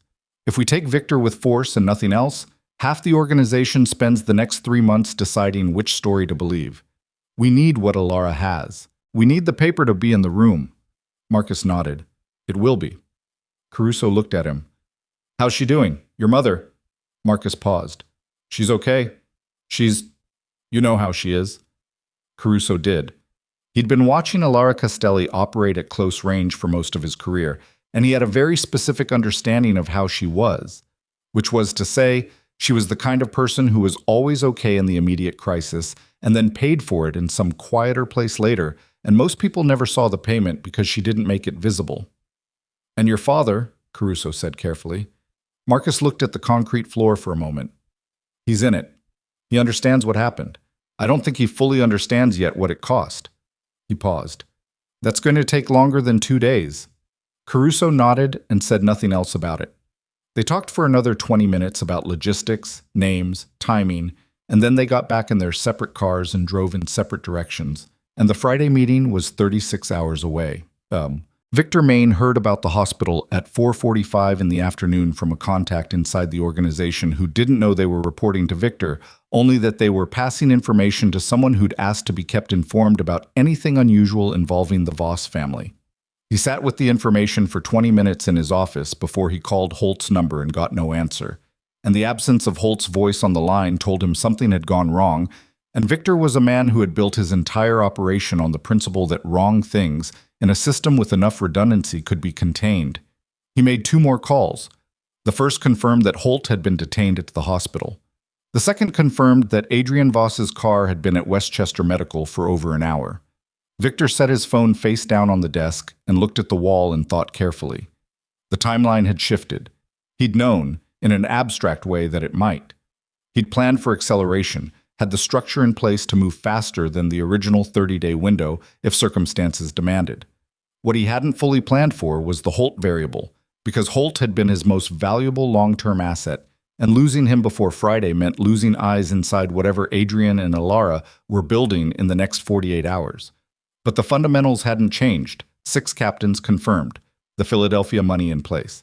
The meeting Friday with a room full of men who had already made their choice. And Adrian Voss, who was a formidable man but who was operating on broken ground, distracted, reactive, dealing with a pregnant wife in a hospital bed and a son who'd been kept out of the real organization for years, out of some fatherly protection instinct that had been, from Victor's perspective, an ongoing gift. He made a decision. He would move the meeting up. Not by much, not enough to seem panicked, but from Friday evening to Friday noon, which compressed Adrian's timeline by 8 hours and reduced the window for whatever countermove was being assembled. He called his contact at the Friday venue and made the change. He did not consider the possibility that the location he'd been given was not the real one. He did not consider it because the source he'd used to get it had been reliable for 3 weeks, and he had no reason to doubt it. And the one thing Victor Maine had in common with Adrian Voss, the one shared vulnerability that neither of them had ever fully corrected, was that he trusted his own information model completely. Thursday evening, Adrian drove back to the city and went to the penthouse for the first time in 30 hours. He moved through the apartment without really seeing it. The high ceilings, the skyline view that had felt like a statement when he moved in and now felt like a stage set for a version of himself he no longer had any use for. He called Simone from the kitchen. She answered on the second ring, and he could hear, in the way she said his name, that she'd heard about the accident. She'd been calling him since the night before, which he hadn't registered until now. "I'm all right," he said. "I heard about Elara. Is the baby—" "They're both stable." A pause, long enough to hold several things. "Adrian." Her voice had gone careful, the way voices go when people are approaching something they don't have a clear shape for. "The baby." "Yes," he said. "You didn't know." "No." Another pause. He stood in the kitchen of the apartment she'd found for him and looked at the city lights and waited for whatever she needed to say. "I need to understand what this means," she said. "For us. For Simone." He said it gently, which was the kindest thing he could do. "I can't have this conversation right now. There's something happening that I have to deal with that I can't explain fully. When it's done, I'll call you and we'll talk about everything. I promise that." The silence on her end was the silence of a woman understanding something she'd perhaps half known for a while and hadn't been ready to look at directly. "Okay," she said finally, quietly. He thanked her. He ended the call. He stood in the kitchen for another minute, and then he went to the table and opened the files Elara had sent to his encrypted email and started working, because there was nothing else to do with the next 12 hours that would matter more than this. Friday morning broke gray and sharp cold, the kind of November day that made the city look cleaned out and serious, all the soft edges gone. At 9 a.m., Marcus was in a rented suburban 2 blocks from the real meeting location, a private dining room in the back of an Italian restaurant in Pelham that Elara had been cultivating as a discreet venue for 3 years, the kind of place that owed its continued operation to certain protections that the organization had quietly provided. The owner understood, when Marcus called him Thursday night, exactly what was being asked and why, and said yes without negotiating. At 9:15, Caruso arrived with his 5 confirmed men, parking in the back lot in 2 separate vehicles, all of them wearing civilian clothes, nothing that looked like what it was. At 9:30, Adrian arrived in his own car. He got out and stood in the cold air for a moment and looked at the back of the restaurant, and Marcus came to him and they stood together briefly, not speaking, doing the thing they were worst at together, standing still while something moved toward them. "Victor moved the meeting," Marcus said. "I got word from Chen 20 minutes ago. He shifted it to noon. Adrian looked at him. He thinks his location is real, Marcus said. So moving the time doesn't help him, but it tells us he's nervous. Good, Adrian said. Nervous men make mistakes. He looked at the back door of the restaurant. The documentation. Della brought it last night, 3 copies. One stays with us. One goes to the DA's contact Mom has had for 4 years. One gets filed with a separate attorney this morning as a sealed exhibit in an ongoing civil matter. Marcus paused. Mom's idea. Every copy triggers something if something happens to us today. Adrian looked at his son. She had a DA contact. She had a lot of things. Adrian breathed out through his nose. All right. He moved toward the door. Let's go inside. What? The 6 captains arrived between 10:45 and 11:30, each separately, each believing they were coming to a routine operational check-in that Victor had arranged. That was how Victor had sold it. Routine, low-key, just a coordination meeting, nothing to dress up for. The venue they'd been given was a restaurant in White Plains, 20 minutes away. Several of them had been to it before. They had no reason to doubt the location. Instead, they walked into the back dining room in Pelham and found Adrian Voss sitting at the head of the table. The first one through the door was a man named Sutter, who ran the northern distribution. He stopped in the doorway, and his face did 3 things in rapid sequence: recognition, calculation, something close to fear. And behind him, Caruso's hand closed on his arm and moved him gently, but with absolute authority, to a chair along the wall. The second was a man named Park, who had been with the organization for 11 years, and who, when he saw Adrian, went completely white and sat down without being directed. The third and fourth came together, and their reaction was more complex. A mutual glance, a calculation being run, and then the same result, because the room had Caruso and his 5 men positioned around it, and the exits were covered, and there was nowhere for the calculation to land except in the chair they were pointed toward. The 5th and 6th arrived within 3 minutes of each other and went through versions of the same sequence with variations in the middle. And then the room was settled, 6 men along the walls in chairs, Marcus standing to Adrian's right, Caruso at the door, and Adrian at the head of the table with his hands flat on the surface and the folder in front of him, and nobody spoke for a long moment. Adrian looked at each man in turn. He took his time with it. He was not performing. He was reading, the way he had always read people across tables, looking for the thing underneath the presented surface. And what he found in the 6 faces was a mix he'd expected. 2 men who looked primarily ashamed, 2 who looked primarily afraid, 1 who looked calculating still, and 1, Sutter, who looked at him with something that approached defiance. He started with Sutter. "You've been with me 14 years, Adrian said. Sutter said nothing. "I promoted you twice. I gave you the northern operation when 3 other men wanted it, because you were the best person for it." Adrian's voice was completely level. "Tell me what Victor promised you that was worth 14 years. Sutter's jaw worked. "This isn't personal, Adrian." "No," Adrian said. "It's business. I understand that. I've been in this business longer than you have. So tell me, as a professional, what did he promise you?" Sutter looked at the table. "Broader territory. The Canadian connections." Adrian nodded slowly. "He was going to give you something that wasn't his yet." He opened the folder. "Let me show you something." He passed the first document to Marcus, who walked it to Sutter and set it in front of him. Sutter looked down at it, and his expression shifted. The defiance thinning, something more uncertain replacing it.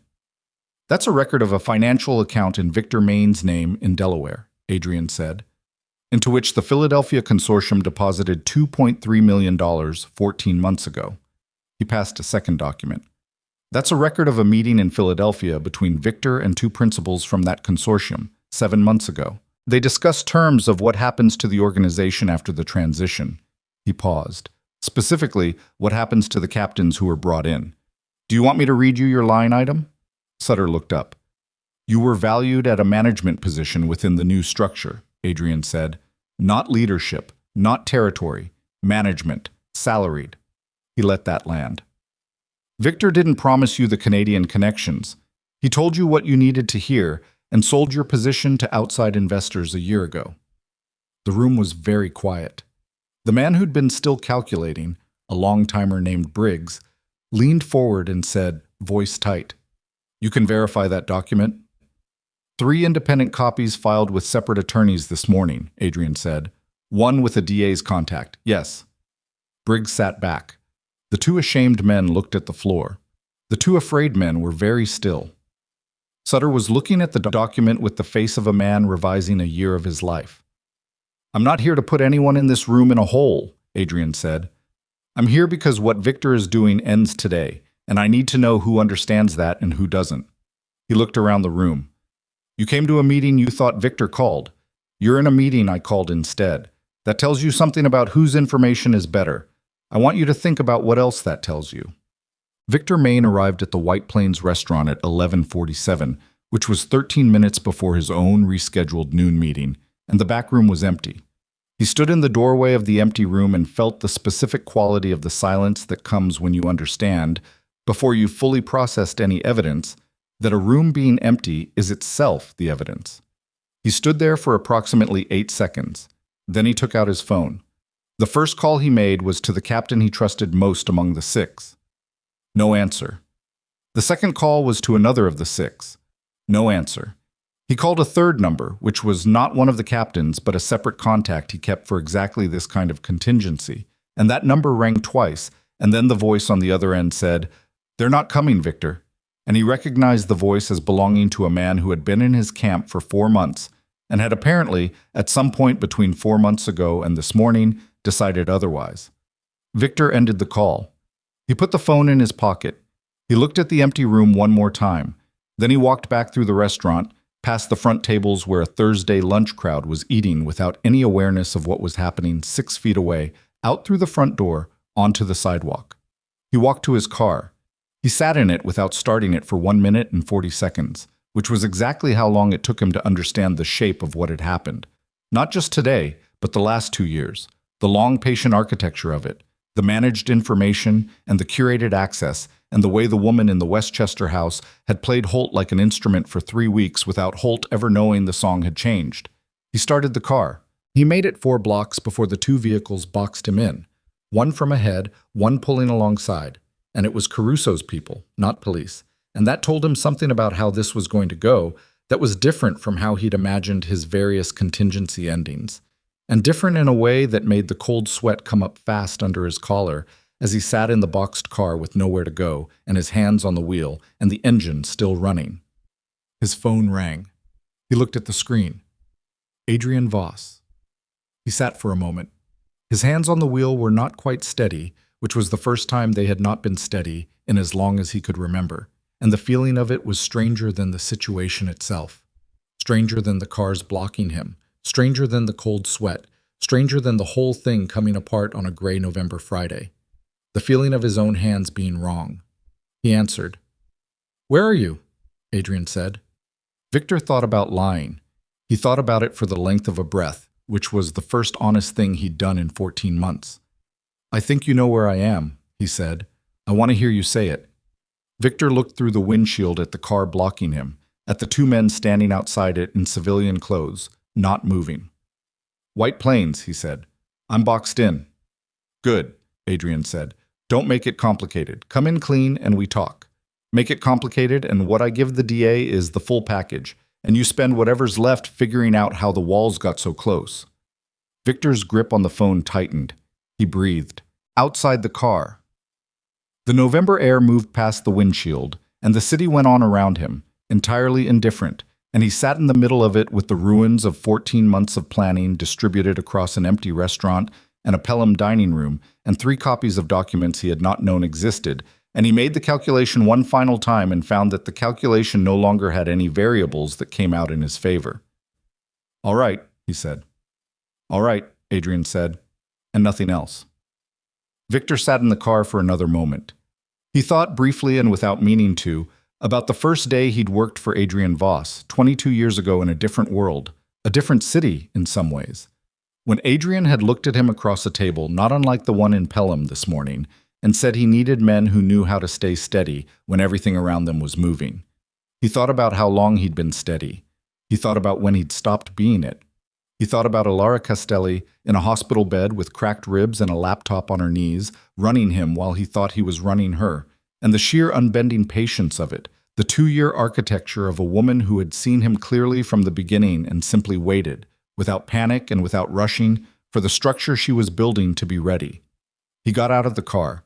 The cold air hit him, and he stood on the White Plains sidewalk with Caruso's men moving toward him and the phone still in his hand, and the only thing left to decide was how he carried himself in the next 60 seconds, which was, when everything else was stripped away, the only decision he had. He put the phone in his pocket. He straightened his coat. He put his hands where they could be seen, and he walked toward the men coming for him without making them come the whole way. Because he was a man who understood the language of this world, and he was going to speak it to the end, and the end had arrived on a gray November Friday in a city that did not care about any of it, and the man who had built 14 months of careful, patient betrayal inside the bones of someone else's life walked into it with his chin up and his hands visible, and the knowledge sitting cold and final in his chest that the woman lying in a hospital bed in Westchester had been, from the very beginning, 10 moves ahead of everyone in the room. He stood in the hospital corridor for a long time after they told him he could go in. The corridor was the ordinary kind. Linoleum floor, fluorescent light, the ambient sound of a building designed around emergency and maintenance, and the ongoing fact of human bodies requiring attention. A hospital on a Friday afternoon in November. He'd been in hospitals before. He'd sent men to hospitals. He'd received calls in the middle of the night about what hospitals did and didn't manage to accomplish for people he knew. He understood hospitals in the abstract, functional way. He understood most things that existed at the edge of his world. He'd never stood in one not knowing if he was going to be able to hold himself together. Marcus put a hand on his shoulder briefly and then took it away, which was exactly right. Present enough to register, gone, before it became something Adrian had to manage. His son had learned, somewhere in the last week, to read him with a precision that should have taken decades and had instead arrived all at once, forced by circumstances, the way most important things were forced. "Go in," Marcus said. Adrian went in. But the room was small and the lights were turned low, and Elara was in the bed with the monitors doing their work beside her and the bandage above her eye. Yellow-green now at the edges as the bruising moved through its stages. She was awake. She'd been awake, the nurse said, for most of the afternoon, which did not surprise him because Elara Castelli did not waste time unconscious when there were things requiring attention, and there had been, this particular week, a significant number of things requiring attention. She looked at him when he came in. Her eyes were tired and clear and completely her own. "Victor," she said. Not a question. "Done," he said. "It's done." She breathed out through her nose and her eyes closed briefly, and he watched the specific quality of that breath.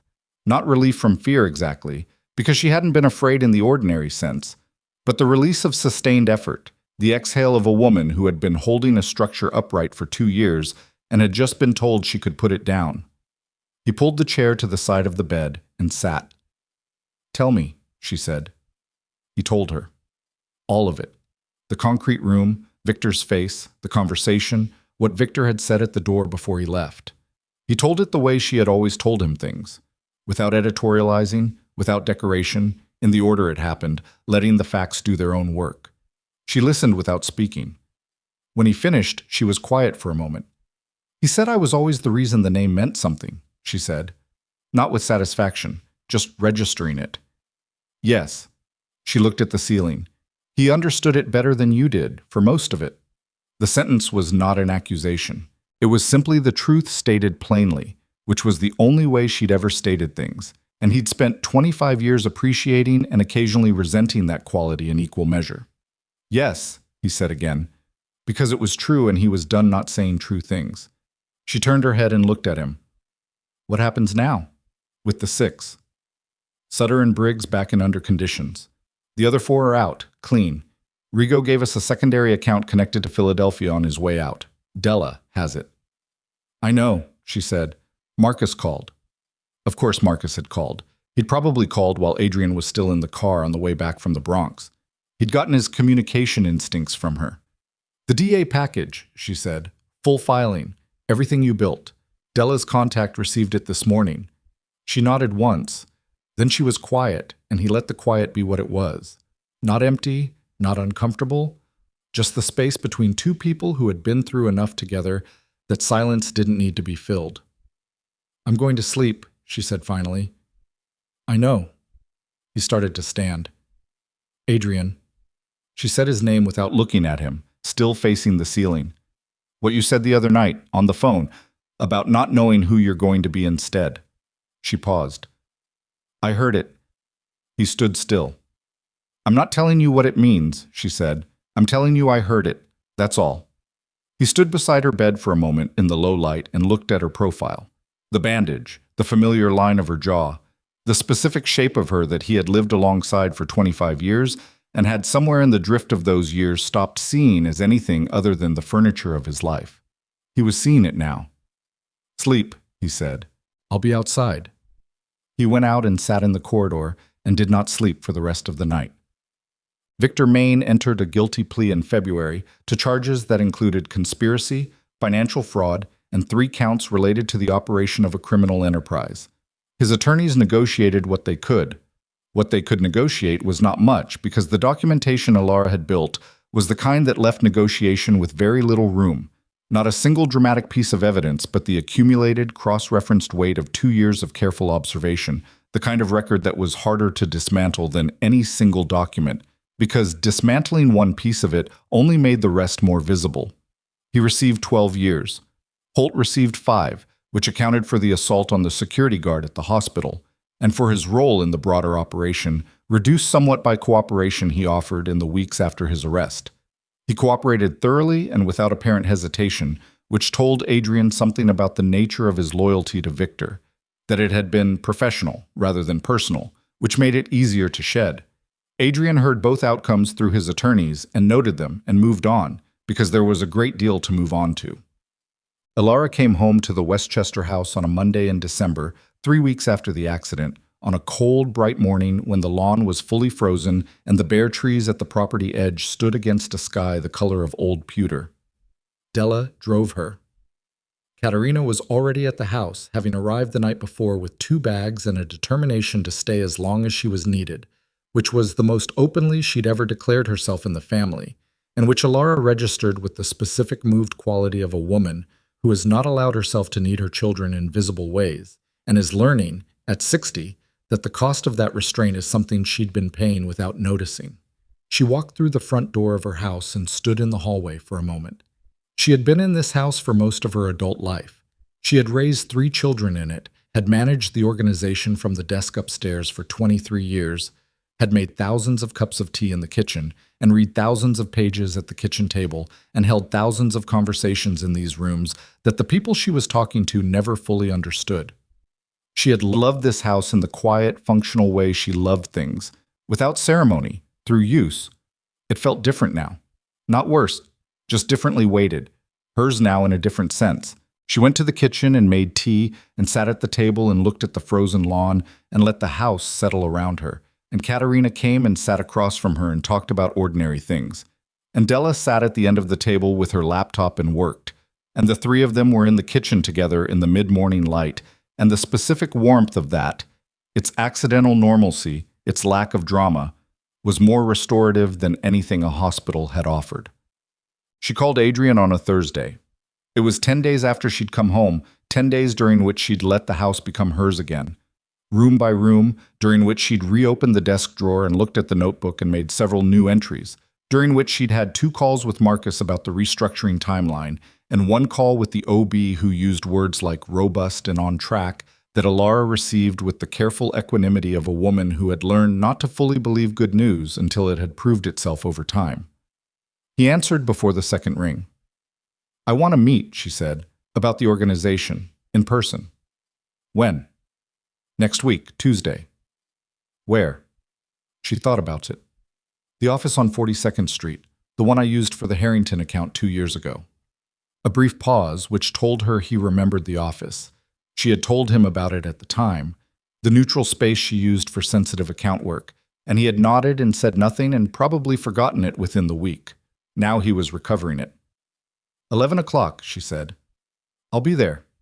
She started to end the call. He said her name. Elara. She waited. I've been trying to find... He stopped. She could hear him working at something, the particular quality of a man who does not speak imprecisely and is therefore made uncomfortable by the territory where precision runs out. I want to say something without it being the wrong thing. I'm not sure I know how to do that anymore. Then say it wrong, she said. I know the difference between wrong words and wrong intent. A pause. I spent 25 years in a marriage to the most intelligent person I've ever known, he said. And I managed to see about half of what she was. Maybe less. Another pause. I don't know if I can fix that. I think the answer is probably, I can't fix it. I can only do something different going forward. But I wanted to say it out loud to you, not to Marcus, not to an attorney. To you. She sat with that. Tuesday, she said, 11 o'clock. She ended the call and set the phone on the table and looked at the December lawn. And the thing she felt was not warmth exactly, not reconciliation, not the beginning of restoration. She was too honest for those easy shapes. What she felt was something harder to name. The acknowledgement that a person can change the direction they're walking without being able to undo the distance they've already covered, and that witnessing that change is not the same as forgiving the distance, and that both things can be true at once. The office on 42nd Street was exactly what she'd chosen it for: neutral, clean, without history. A room that didn't belong to either of them, where the conversation could be about what it was actually about rather than about what the setting made it about. She arrived first. She sat at the table and put the folder in front of her and waited. And she was aware, in the way she was aware of most things, of her own state. Composed, rested by her standards. The ribs still sending complaints when she reached certain ways, but manageable. She was 20 weeks pregnant, and it was visible now, genuinely visible. And she had stopped trying to position herself or her clothing to obscure it because there was no longer any reason to. Adrian came in at 11 exactly. He looked at her when he came through the door, and his eyes went, briefly and without calculation, to the visible fact of the pregnancy, and something moved across his face.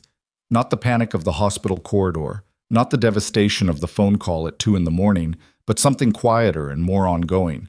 The daily recalibration of a man learning to hold a fact that was still new enough to surprise him. He sat down across from her. "You look better," he said. "I feel better," she said, which was true. "Let's work." She opened the folder and walked him through the restructuring in the same methodical way she did everything. Not presenting conclusions, but laying out the full structure of the problem and the solution together, showing him the legal architecture, the DA situation's trajectory, the timeline for the 6 captains' reintegration or exit, the steps required to clean the holding companies of Victor's fingerprints without creating new exposure. He listened differently than he used to. She noticed it without commenting on it. He was more still, not in the controlled way of a man performing patience, but in the actual way of a man whose listening had changed quality, who was taking things in rather than waiting for his turn to direct. He asked 2 questions, both precise. She answered them. When she finished, the folder was closed and the coffee in front of both of them had gone cold. "Operational control," he said. "The restructuring. I want you running it." "I know," she said. "That's why I set up the meeting." A corner of his mouth moved. Almost. "Of course." "I have conditions," she said. "Tell me." "Della handles the DA situation and reports to me directly. Not to the organization's attorneys, not to you. To me." She paused. "Marcus gets formalized. Here. Official. Not Chicago, not managing from a distance. Here in the structure with the authority the role requires. That's been 4 years overdue." "Yes," he said. Immediately. "I won't restore the marriage." She said it without preamble, without softening, because soft phrasing would have been a form of dishonesty, and she'd spent enough of her life being honest to not stop now. "I won't be your wife in the way we were. That's not what this is." "I know," he said. "I'm not asking for that." She looked at him steadily. "What are you asking for?" He was quiet for a moment. When he spoke, his voice had the quality of a man who has worked out in advance what he wants to say and is saying it anyway, despite knowing it might not land the way he intends. "I'm asking to be her father," he said. "The baby. I'm asking to earn that, not to have it assumed. I know the difference. I understand that being the biological father and being her father are not automatically the same thing, and I understand that the latter is something I'd have to prove over time and not in a room on 42nd Street. He looked at Elara directly. "And I'm asking you to let the work be acknowledged, what you've done, what you've been doing for 25 years. I should have named it a long time ago. I'm naming it now." She sat with that for a moment, She turned it over the way she turned everything over, looking for the seams, the places where intention and reality diverged, the gaps between what was said and what was meant. She found none. That didn't mean they weren't there. It meant she couldn't find them today, which was a different thing, and she was experienced enough to know the difference. "Earn it," she said. "Those are the terms." He nodded. "Fair." She stood. She picked up the folder. She looked at him once more across the table. This man she had built a life alongside and had not been seen by and had survived and was, despite all of it, looking at now with something that was not quite softness and not quite its opposite, but was honest, which she had decided was worth more than either. "The restructuring starts Monday," she said. "I'll send you the first phase documentation Sunday night." "I'll read it," he said. She believed him. The divorce was finalized in February on a Tuesday morning in the offices of Elara's attorneys, in a room that smelled like coffee and old books, with winter light coming flat through the windows. The paperwork was clean because it had been made clean. Every contested point resolved in advance, not because Adrian had not contested things, but because, when the logic of each resolution was laid in front of him by Della and Elara's team, he had accepted it. The settlement was substantially redrawn from the Midnight Courier version, in Elara's favor, which he signed without marking. Della sat beside Elara at the table. Marcus was in the hallway, which was where Elara had told him to be, not because she didn't want him there, but because she wanted to do the last of it herself. In the room, without the children present, the way she'd done the hardest parts of the marriage. When the last signature was done, and the attorney gathered the pages with the careful ceremony of a person who understood they were handling something that mattered regardless of how routine the mechanics were, Elara sat for a moment with her hands on the table. She thought about the sitting room on a Sunday afternoon in October, when a man had sat across from her and told her he needed to finally figure out who he was, and she had asked him if he was sure and he had said yes, and she had gone back to her book. She thought about the envelope at midnight. She thought about the 11 weeks she'd spent sitting with a secret in a house that was dissolving around her, deciding every day how to hold it and when to let it go. She was done holding all of that. Not done knowing it had happened. She was not the kind of woman who rewrote the past into something more manageable, but done carrying it at the front of her mind, done letting it be the organizing fact of her daily life. She stood up. Della stood with her. They walked out into the hallway where Marcus was waiting, and Marcus looked at his mother and didn't say anything, just fell into step beside her on the way to the elevator, and that, the simple adjacency of it, her son beside her in a corridor on a Tuesday in February, was the thing that made the morning feel survivable. And then, by the time they reached the lobby, something more than survivable. She went home to the Westchester house that afternoon and worked for 3 hours on the second phase of the restructuring documentation, because that was who she was, and she had spent enough of her life being sorry for who she was to have stopped being sorry sometime in the last several months. At 5 o'clock, she closed the laptop and made tea and sat at the kitchen table and watched the February light go out of the sky, which it did in that season with a kind of abruptness that she'd always found interesting rather than depressing. The day simply deciding it was done and going. She thought about Nina. The name had come to her in the hospital, in the days when she was waiting for the baby's vitals to stabilize, lying in the overlit room with the monitor tracking what mattered. It had arrived not from any particular source, but from the quality of the child she was already carrying, the fierce small fact of her, the way she had already demonstrated before she was born, a specific unwillingness to be diminished by circumstances. Nina. She didn't know yet if the name would fit. She thought it probably would. She put her hand on her stomach in the quiet kitchen. "We're all right," she said, to the daughter or to herself. Both. Nina Voss was born in late April, at 4:47 in the morning, in a delivery that took 9 hours and required more from Elara than she had anticipated, which was the first thing her daughter did that surprised her, and would, she suspected, not be the last. She weighed 5 pounds, 4 ounces. She was 3 weeks early, and she made her displeasure about existing in a world this loud and bright known immediately, and with a conviction that the delivery nurse said she'd remember. Elara held her and felt the specific weight of her, the actual physical weight, lighter than she'd expected and heavier than anything, and thought nothing coherent for the first time in longer than she could remember. Just the warmth of her, The particular sound she made, the way her face worked through its first calculations about the air and the light, and the sensation of existing outside the body that had been keeping her.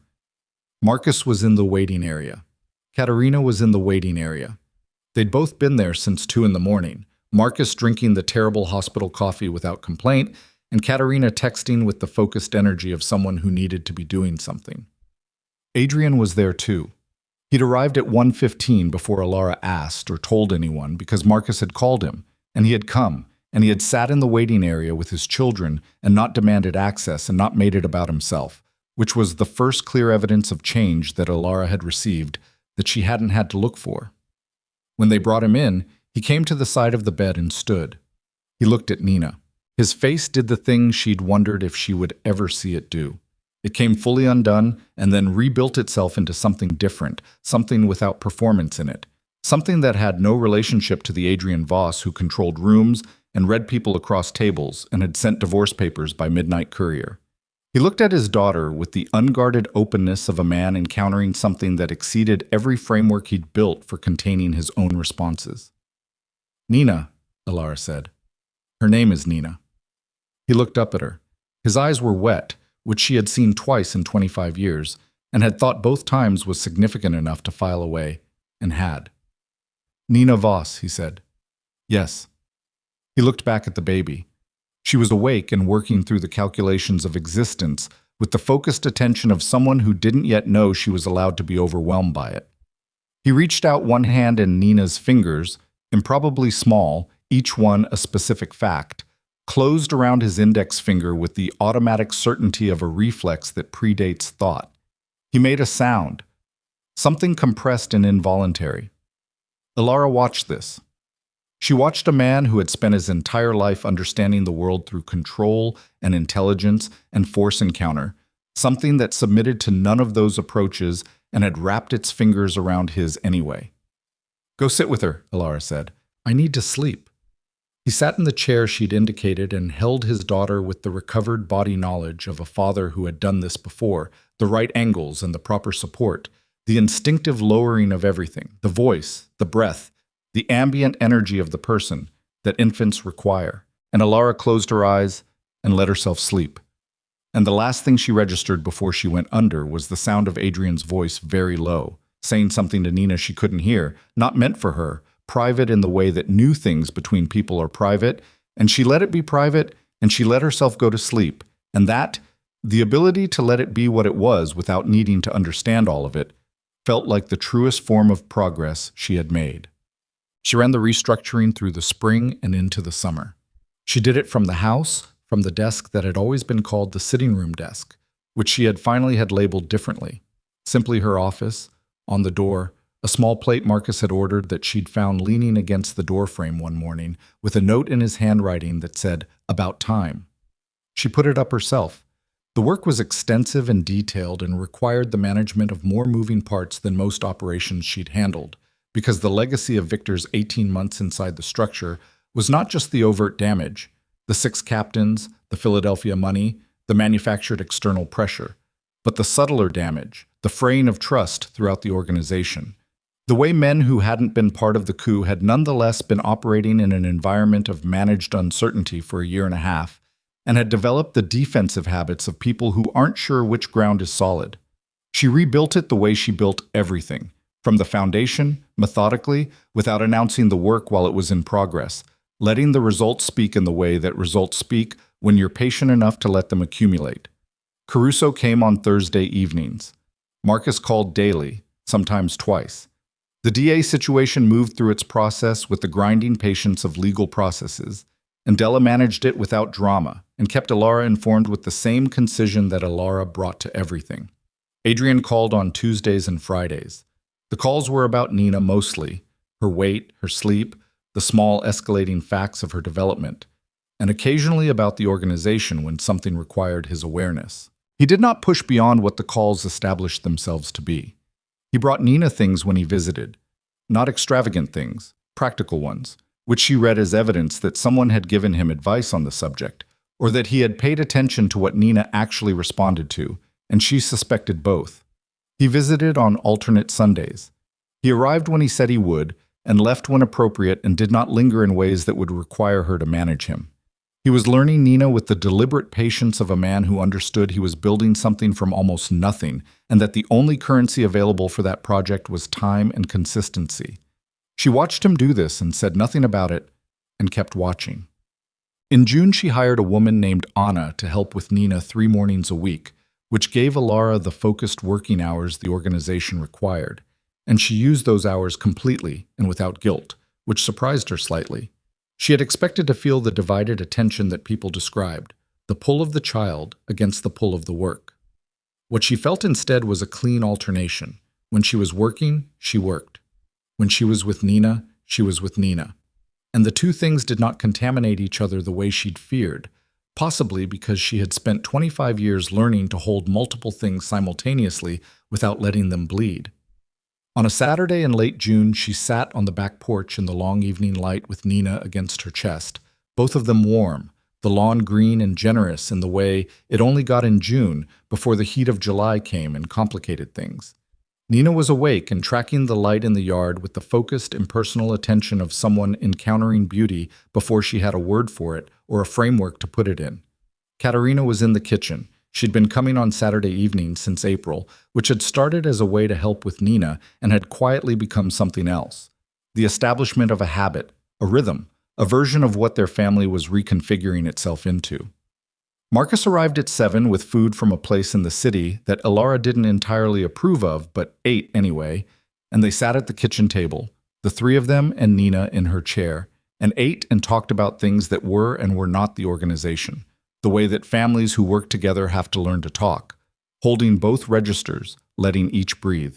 At noon, after Marcus and Katerina had gone, Elara sat in the kitchen alone with Nina sleeping in the bassinet in the corner and the summer dark coming in through the window and the house quiet around her. She thought about the year. She thought about what it looked like from the outside. The divorce, the accident, the coup that didn't happen, the daughter who almost wasn't.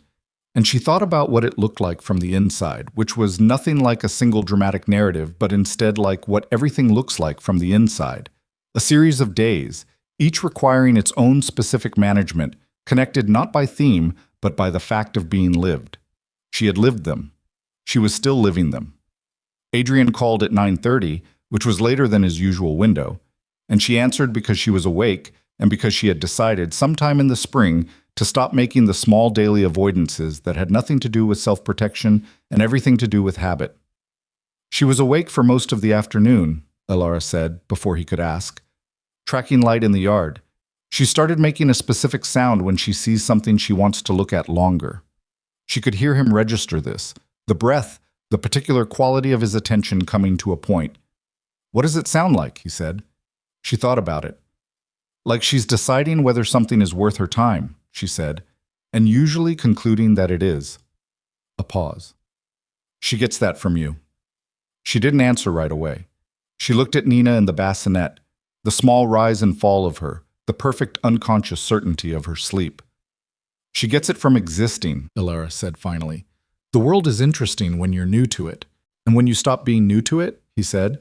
He meant it straightforwardly, but the question had a depth that she didn't think was intentional, or maybe was. She'd stopped being certain about the line in his case. You have to decide to keep finding it interesting, she said. That's the work. He was quiet for a moment. I'm learning that, he said. She believed him, not entirely, not with the completeness of a woman who had never been disappointed, because she was not that woman, and had never been that woman. And the record between them was long and specific. But she believed the direction of it, the intention underneath the words. The man sitting somewhere in a quieter life than he'd ever lived on a Saturday night, calling about his daughter's sounds. Good night, Adrian, she said. Good night, he said.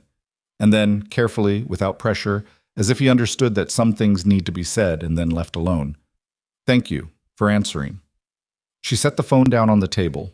She sat in the warm kitchen with her daughter sleeping in the corner, and outside the summer dark held the yard, and the house was hers, completely, cleanly, in every room. And she was in it, and she was here. She had given her life for 25 years to a structure that was built in part by her hands and credited entirely to someone else's name. She had done it with her eyes open, mostly, And she had done it because the structure had mattered, and because the man at the center of it had mattered, and because she was a woman who understood the difference between what the world offered you and what you had to build for yourself. And she had spent 25 years building in both directions simultaneously, the public structure and the private one, the life she was living and the life she was preparing. She was living the prepared life now. It was imperfect. It had the specific imperfection of things that have survived rather than been designed. The places where the seams showed, the rooms that still held the memory of being organized by different priorities, the ongoing work of what came next. It was not the life she'd imagined when she was 23 in a Brooklyn apartment watching a man go very still on the telephone. It was not the life anyone would have imagined for her.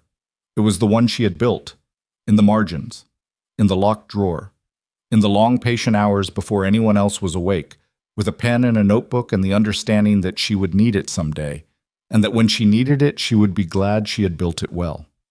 She was glad. Nina slept on, unaware of any of it, occupying the world with the absolute authority of someone who has not yet learned that the world requires you to negotiate with it. She would learn. Elara would teach her, not by explaining it, but by being it, by showing her what it looked like to move through a life with your eyes open and your hands building something even when no one was looking, especially when no one was looking. That was, in the end, where the real work always happened.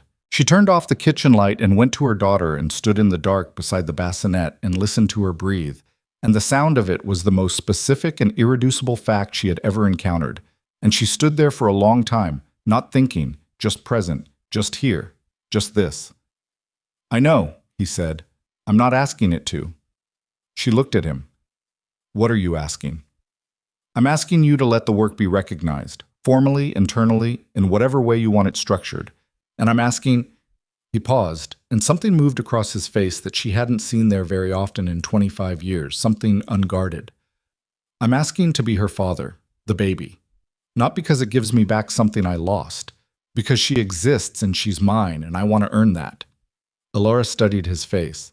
She'd spent a quarter century reading this face, and she still found it legible in some ways and opaque in others, which was, she supposed, the truth of most faces you'd known long enough to stop looking at properly. "Earn it," she said. "That's the word you used. It's the right word." She looked at the folder on the table. She thought about the last 2 years, the notebook in the locked drawer, the calls with Caruso, the 3 weeks of managing Holt while protecting the baby she hadn't told anyone about, the midnight courier and the sitting room Sunday, and the 11 weeks she'd spent deciding how to tell the man across from her something that deserved better than the circumstances they'd been in. She thought about the drive to the hospital, in the accident, and the way she'd been thinking, in those seconds before the other car hit her, not about Adrian and not about the organization, but about the small particular fact of the daughter she was carrying, and what kind of world she was going to build for her. She thought, the world she was going to build for her, not the one that was handed down, the one she built. "Operational control of the restructuring," she said. 6 months minimum. Della handles the legal structure on the DA situation and reports directly to me, not to anyone else. She paused. "I will not move back into this marriage. I will not be your wife in the way we were before. You get the co-parenting arrangement we agreed to in writing, and you get to prove what you said you want to prove, and what happens beyond that is not something I'm deciding in a room on 42nd Street in November." He nodded. "Fair. I want Marcus formally in the structure," she said. "Not managing from Chicago. Here. Official. That's been overdue for 4 years." "Yes," he said. Immediately, without negotiating. She closed the folder. "Then we have work to do." The divorce was finalized in February, in the quiet way that things are finalized when both parties have already moved through the fire and come out changed in ways that make the legal paperwork feel like a trailing edge rather than the main event. Elara's attorneys handled it efficiently. Adrian's attorneys did not contest anything that mattered. The settlement was redrawn from the Midnight Courier version, substantially in Elara's favor, which Adrian accepted without argument, which was itself a form of statement. Della was there. Marcus was there. Katerina drove down from Boston and sat in the hallway of the attorney's office reading something on her phone and looked up when Elara came out and said, "How do you feel?" And Elara said, "Like myself," which was the truest answer she had. She went back to the Westchester house that afternoon. She'd been back in it since December, when the rooms that had felt complicated started to feel simply like rooms again. Hers now in a different sense, not by default, but by decision. Because she'd looked at the house and thought about what she wanted the next part of her life to look like, and found that she wanted it here, in these particular rooms. With the November lawn she'd watched through the kitchen window for 20 years. She spent February and March doing what she'd told Adrian she would do. She ran the restructuring with the same methodical patience she brought to everything, and she did it without announcement, without asking for acknowledgement from anyone inside the organization, because she didn't need it, had never needed it, had worked for 20 years without it. And the difference now was only that Adrian knew, and Marcus knew, and Caruso knew, and that was enough. Caruso came to the house on a Thursday in March, and sat at the kitchen table where he'd sat in October, and they went through the last of the restructuring details. And when they were done, he closed his notebook and looked at her with the expression she'd seen on him before, the one that was somewhere between admiration and a complicated older feeling. "You should know," he said. "The men talk, not about the specifics. They don't know the specifics. But there's an understanding now about what held things together and what didn't. Who to trust." Elara poured herself more tea. "That's not why I did it." "I know," Caruso said. "That's why they believe it." She looked at him. "How's Marcus doing? With the captains?" "Better than expected. He has your instincts and enough of your father's reputation that the men who needed to be impressed have been impressed." A pause. "He listens more than Adrian did at that age. That helps." She smiled slightly. It was a real smile, the kind that came from somewhere rather than being produced for effect. "He always listened. We just didn't always give him the right things to listen to." Caruso nodded.